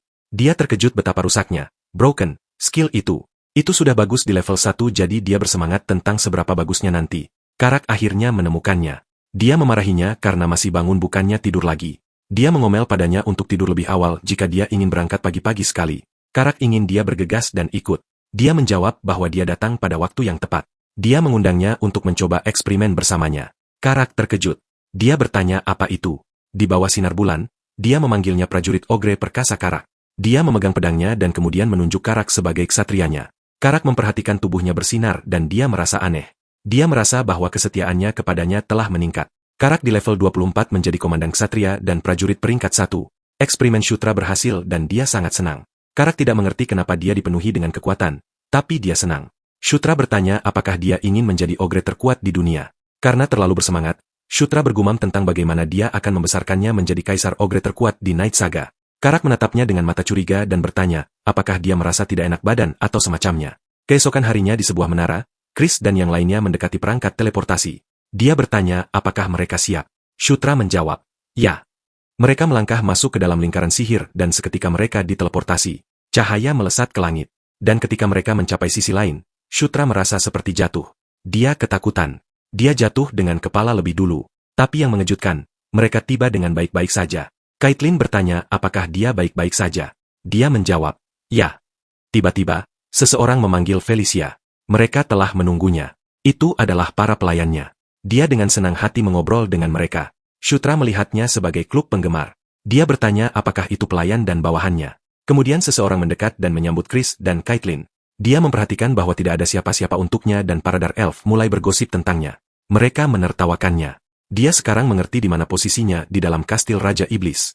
Dia baik-baik saja karena itu semua sesuai harapannya. Dia bertanya apakah Karak siap karena mulai dari sana mereka akan mulai mengubah banyak hal selangkah demi selangkah. Di dalam kastil Raja Iblis, khususnya di sebuah ruangan tua yang tampak seperti area penyimpanan. Itu adalah tempat tinggal Shutra dan Karak. Shutra hanya bersyukur ada ruangan untuk mereka. Karak berpikir untuk membongkar barang-barang mereka di sana. Kemudian dia ingat bahwa jadwal acara resmi dimulai besok. Sampai saat itu, mereka diperbolehkan menghabiskan waktu luang sesuka mereka. Shutra menjawab bahwa rasanya tidak ada bedanya dengan dibiarkan membusuk di suatu tempat. Tiba-tiba, seseorang mengetuk. Flora Sevensward dari Biro Manajemen Properti Kastil Raja Iblis menyapanya. Shutra bertanya apa yang membawa seseorang dari kantor setinggi itu ke tempat kumuh seperti itu. Dia memberitahunya bahwa itu karena tingkat pencapaian publiknya telah meningkat. Jadi, Dia sekarang memenuhi syarat untuk memilih tempat tinggal baru. Isabella dari kantor pencapaian publik juga datang menemuinya. Shutra bertanya padanya apakah benar dia bisa menerima tempat tinggal baru di sana. Dia menjawab bahwa dia datang ke tempat yang tepat. Dia menampilkan layar. Dengan penaklukan terbarunya selesai, tingkat pencapaiannya secara resmi naik ke level 5, membawa total pencapaiannya menjadi 15.000 poin. Sistem memaparkan pencapaiannya satu persatu, mengungkap tambang tersembunyi kurcaci dan portalnya yang terhubung, menghancurkan kepala suku-suku petir merah dan unit elitnya, secara pribadi melakukan eksekusi, menyelamatkan putri ketujuh, Felicia Domblade, memimpin serangan frontal ke markas utama suku, mengklaim anvil yang melahirkan petir yang legendaris, dan akhirnya menempatkan seluruh suku petir merah di bawah kekuasaannya. Hadiah segera menyusul. Bagian baru dari kastil Raja Iblis sekarang terbuka untuknya, dan tunjangan bulanannya meroket, melonjak dari 5 emas yang menyedihkan menjadi 500 yang mencengangkan. Dia adalah pangeran pertama yang mencapai sebanyak itu pada misi pertamanya. Dia meminta wanita itu untuk segera menunjukkan tempat tinggal yang tersedia. Kemudian hari itu, rahang karak jatuh. Dia tidak percaya dengan tempat tinggal baru Shutra. Flora memberitahu mereka bahwa mereka datang lebih awal dari yang diperkirakan. Dia memberitahu Shutra bahwa merupakan suatu kehormatan untuk melayaninya mulai hari itu. Flora bisa digunakan sebagai kepala pelayan dan pelayan kepala. Dia adalah pengikut Camilla, Dewi Mimpi dan Bayangan. Karak bingung karena sebelumnya dia bilang dia dari Biro Real Estate. Shutra menjawab bahwa dia mempekerjakannya menggunakan poin pencapaiannya. Itu semacam mata uang yang diperoleh melalui akumulasi pencapaian. Dia tidak menjelaskan lebih lanjut karena tidak perlu bagi Karak untuk mempelajari semua detailnya. Karak berkata bahwa dia mulai berbicara omong kosong akhir-akhir ini. Keesokan harinya, mereka sudah berpakaian rapi. Karak memberitahu Shutra bahwa dia terus merasa ingin pipis.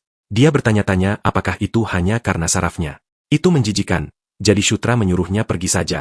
Dia juga membuatnya gugup dengan mengatakan bahwa seseorang tiba dan memberitahu mereka bahwa mereka terlihat luar biasa. Felicia lah yang memilih pakaian mereka. Caitlin menanggapi bahwa dia yang terbaik. Felicia menjawab bahwa semua usahanya terbayar. Caitlin memberitahu Shutra bahwa dia terlihat tampan. Dia jadi malu, tapi dia berterima kasih kepada mereka dan memberitahu mereka bahwa mereka juga terlihat luar biasa. Itu membuat gadis-gadis itu merona. Chris juga tiba. Dia menyadari itu adalah upacara audiensi pertama Shutra. Dia memberitahunya bahwa dia adalah bintang untuk hari itu. Dia mendorongnya untuk menunjukkan dirinya kepada semua orang di kastil Raja Iblis. Dia dengan percaya diri menjawab, "Ya." Dia tahu bahwa ada orang-orang yang akan berpikir bahwa pencapaiannya hanyalah keberuntungan semata. Para pengikut berada di ruangan itu. Shutra yakin bahwa semua orang akan segera memperhatikannya. Pangeran dan putri memasuki ruangan. Shutra ingin semua orang melihat lagi pangeran tak berharga yang pernah mereka abaikan. Mereka berlutut di depan Raja Iblis yang sedang duduk di singgasana. Chris memperkenalkan dirinya dan mengatakan bahwa dia berdiri di depan penguasa agung alam iblis. Raja Iblis Mitra mengawasi mereka. Dia memiliki mata emas, rambut coklat, dan janggut. Fitur wajahnya terlihat lebih manusiawi. Ajudannya sekarang akan melaporkan pencapaian pangeran dan putri. Raja Iblis Mitra adalah ayah bagi semua anak Raja Iblis. Shutra lupa bahwa dia adalah satu-satunya makhluk yang tidak boleh diremehkan di kastil Raja Iblis. Saat dia berlutut di depan, dia merasakan tekanan yang sangat besar. Hanya berdiri di depannya saja sudah membuat seluruh tubuhnya hancur berantakan. Dewi mengingatkannya untuk menaklukkan. Jantungnya bersinar dalam cahaya keemasan yang hangat. Dewi memberitahunya bahwa dia juga seorang raja, dan dia mendorongnya untuk mengatasi tatapan itu, tekanan yang menyesakan itu, dan menundukkannya di bawah kehendaknya. Cahaya keemasan menyebar. Dia diberitahu bahwa itu adalah kekuatan penaklukan. Shutra mampu menatap dengan percaya diri dan langsung. Raja Iblis Mitra melihatnya dan memanggil namanya. Rahang semua orang jatuh ketika mendengarnya. Shutra hanya membalas tatapannya, meskipun dia sedikit terkejut. Kemudian, Raja Iblis Mitra memberitahunya bahwa dia menantikan pencapaian masa depannya. Semua orang di ruang tahta terkejut dan bingung karena Raja Iblis belum pernah sekalipun memanggil pangeran atau putri manapun dengan nama selama audiensi sebelumnya. Mereka mempertanyakan kenapa dia menyebut pangeran ke-9 yang bahkan nyaris tidak memiliki kehadiran. Itu adalah pernyataan yang sangat biasa, tetapi itu adalah pernyataan yang belum pernah didengar siapapun dari Raja Iblis sebelumnya, dan itu membuatnya tak ternilai harganya. Shutra menjawab bahwa dia akan melakukan semua yang dia bisa untuk memenuhi harapannya. Dan begitulah cara Shutra Ignas menyelesaikan audiensi pertamanya sambil meninggalkan kesan kuat pada semua yang menyaksikannya. Saat fajar, Shutra dibangunkan.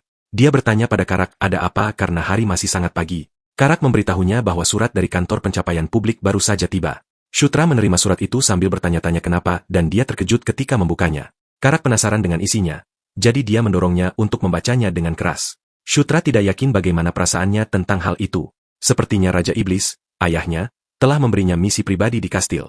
Shutra membagikan surat itu kepada Chris dan Caitlin. Isinya misi untuk menaklukkan kawanan Cassius. Pada dasarnya, itu adalah tugas pemusnahan monster. Caitlin memberitahunya bahwa dia akan menuju ke dataran Enger Plains. Shutra ingat bahwa itu adalah tempat tinggal para centaur. Dia menceritakan bahwa Chris dan dia pernah pergi ke sana untuk pelatihan sekali. Penaklukan kawanan Cassius hampir menjadi acara tahunan. Chris ingin pergi bersamanya, tapi mereka juga memiliki jadwal sendiri untuk diikuti. Caitlin yakin bahwa Shutra akan mampu mengatasinya sendiri. Tapi Chris khawatir. Orang-orang akan mulai memperhatikannya dan beberapa akan mencoba mendekatinya sementara yang lain akan waspada terhadapnya. Jadi dia akan memiliki banyak hal untuk diawasi. Shutra tahu itu.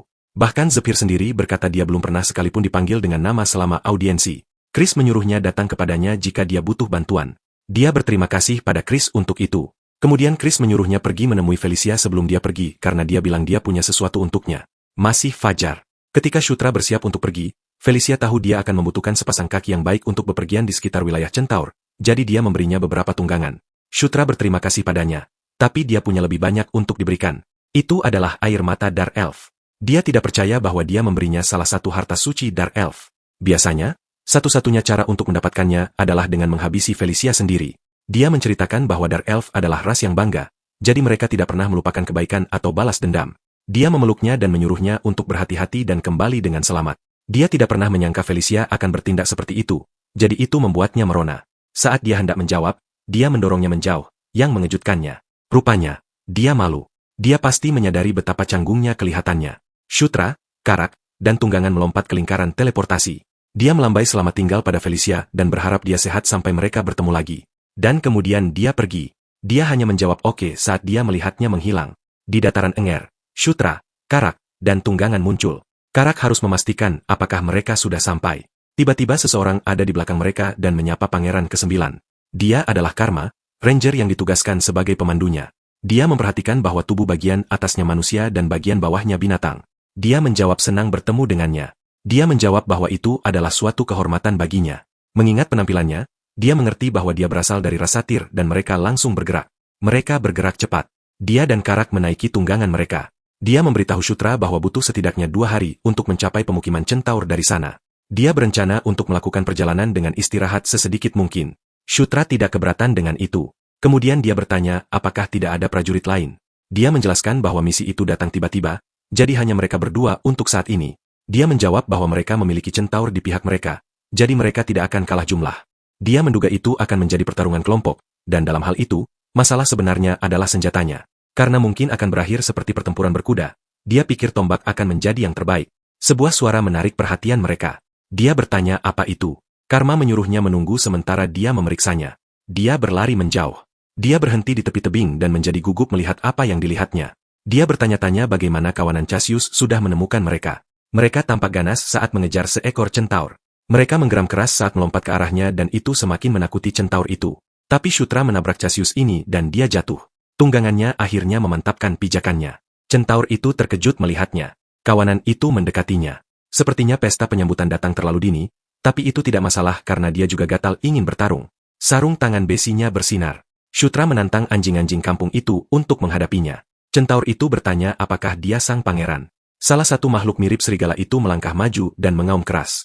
Kemudian dia menyerbu ke arah mereka. Shutra menyadari bahwa itu adalah bosnya. Karma dan Karak bergegas ke arahnya dan bertanya apakah dia baik-baik saja. Karak memarahinya karena menyerbu seperti itu karena berbahaya. Dia memberitahu mereka bahwa dia baik-baik saja dan mereka cukup menonton dengan cermat. Dia melompat dari tunggangannya dan menuju Cassius untuk melakukan seni tinju dewa binatang yang telah dia latih selama ini. Sarung tangan besinya memancarkan energi yang kuat. Sekali lagi, Cassius itu mengaum keras. Dia menyerangnya dengan skill yang disebut tinju ledakan. Itu mengejutkan bagi Karak dan Karma. Dan mayat bos Cassius itu terpenggal. Itu dikalahkan dengan sangat mudah, dan itu membuat Cassius lainnya ketakutan. Mereka melarikan diri secepat mungkin. Shutra juga terkejut dengan serangannya baru-baru ini. Dia bertanya-tanya apakah Earthwalker, sarung tangan besinya, memperkuat auranya. Serangannya jauh lebih merusak dari yang dia duga. Dia senang ketika menyadari bahwa itu hampir sama dengan kekuatan Caitlin. Karma memujinya karena meledakkan kepala Cassius dalam satu serangan. Dia tampak bangga pada dirinya sendiri. Kemudian Centaur itu berterima kasih padanya karena telah menyelamatkannya. Dia memperkenalkan dirinya sebagai Swiftwind, seorang pengintai yang dikirim untuk mengawalnya.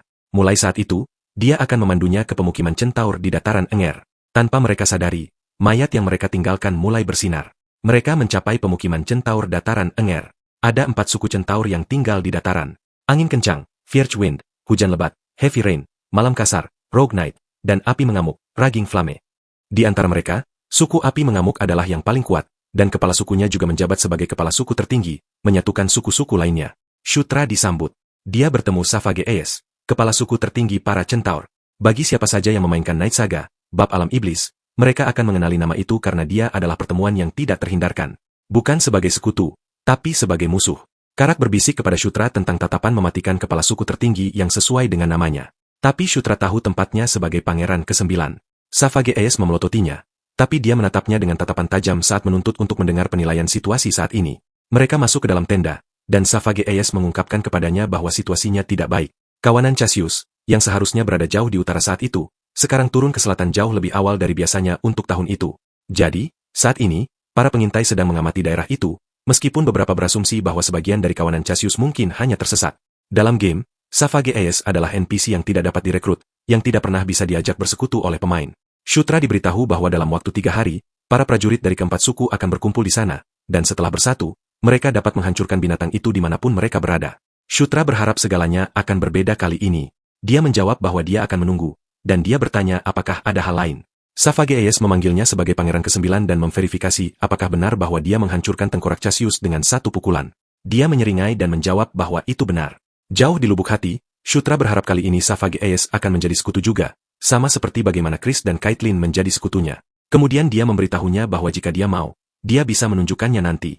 Safage'es mengamatinya dan menjawab bahwa dia akan menantikannya. Ketika mereka meninggalkan tenda, mereka menarik perhatian centaur lainnya. Mereka membicarakannya karena mereka mendengar bahwa dia menghancurkan tengkorak Cassius dengan satu pukulan. Karak memperhatikan bahwa mirip dengan insiden Jenderal Bandal, Shutra menjadi populer sekali lagi.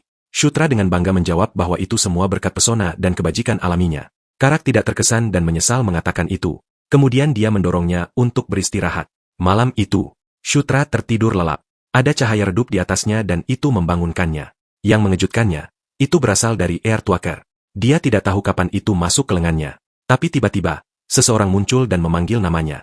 Dia mengalihkan perhatiannya ke orang itu. Cahaya hijau itu berasal darinya. Dia menyatakan bahwa dia memerlukan bantuan Shutra. Dia bertanya siapa wanita itu. Wanita itu menjelaskan bahwa dia adalah pecahan dari Watcher Enkidu dan dia disebut angin hijau, Green Wind. Shutra akrab dengan angin hijau. Itu adalah salah satu roh alam yang disembah oleh centaur dan satir. Dalam pengetahuan dunia Night Saga, alasan dataran Enger tetap subur dan hijau adalah karena kekuatan angin hijau. Dia terkejut saat dipindahkan ke dataran itu. Dia membawanya ke rumahnya di mana pecahan penciptanya, Watcher Enkidu, berada.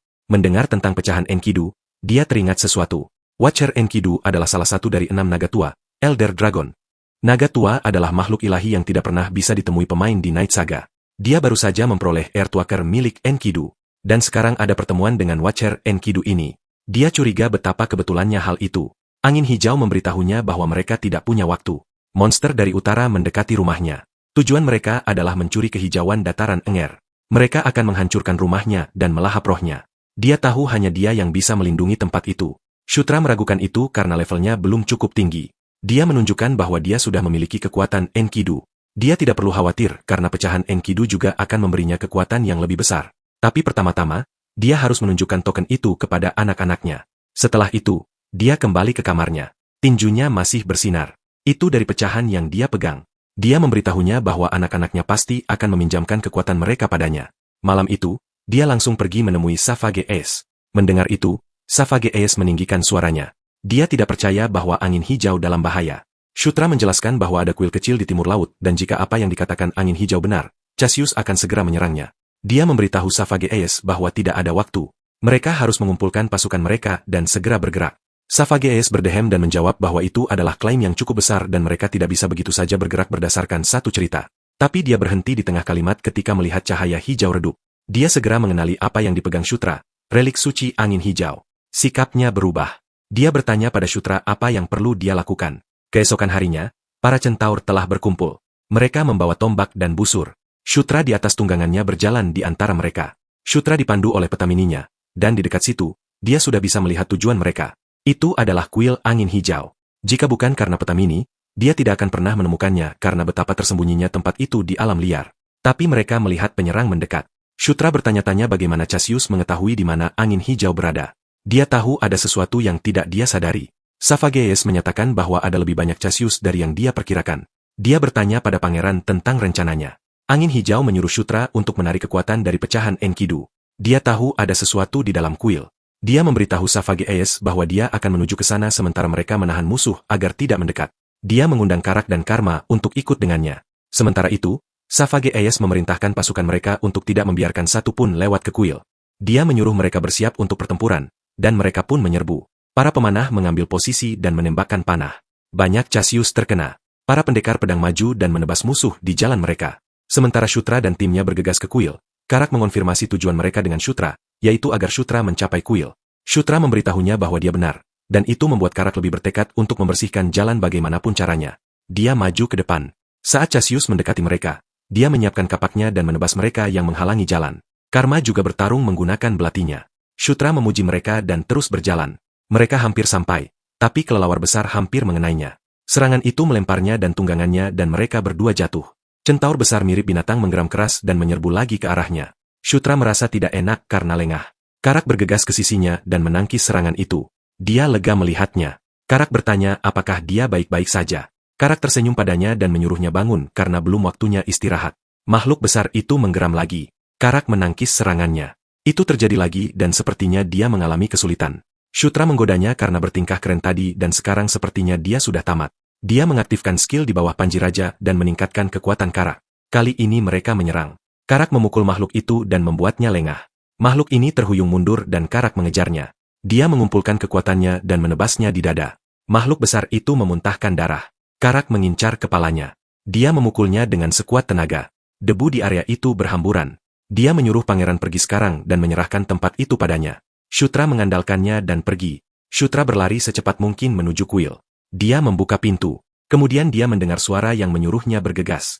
Dia mengenali bahwa itu adalah angin hijau. Sarung tangan besinya bersinar. Dia memberitahunya bahwa artefak Enkidu akan membimbingnya. Dia merasakan energi itu menuju ke bagian dalam kuil. Itu terus mengalir ke dalam menuju pohon raksasa. Dia berhenti di depan pohon raksasa itu. Kemudian tanaman merambat pohon itu mulai bergerak.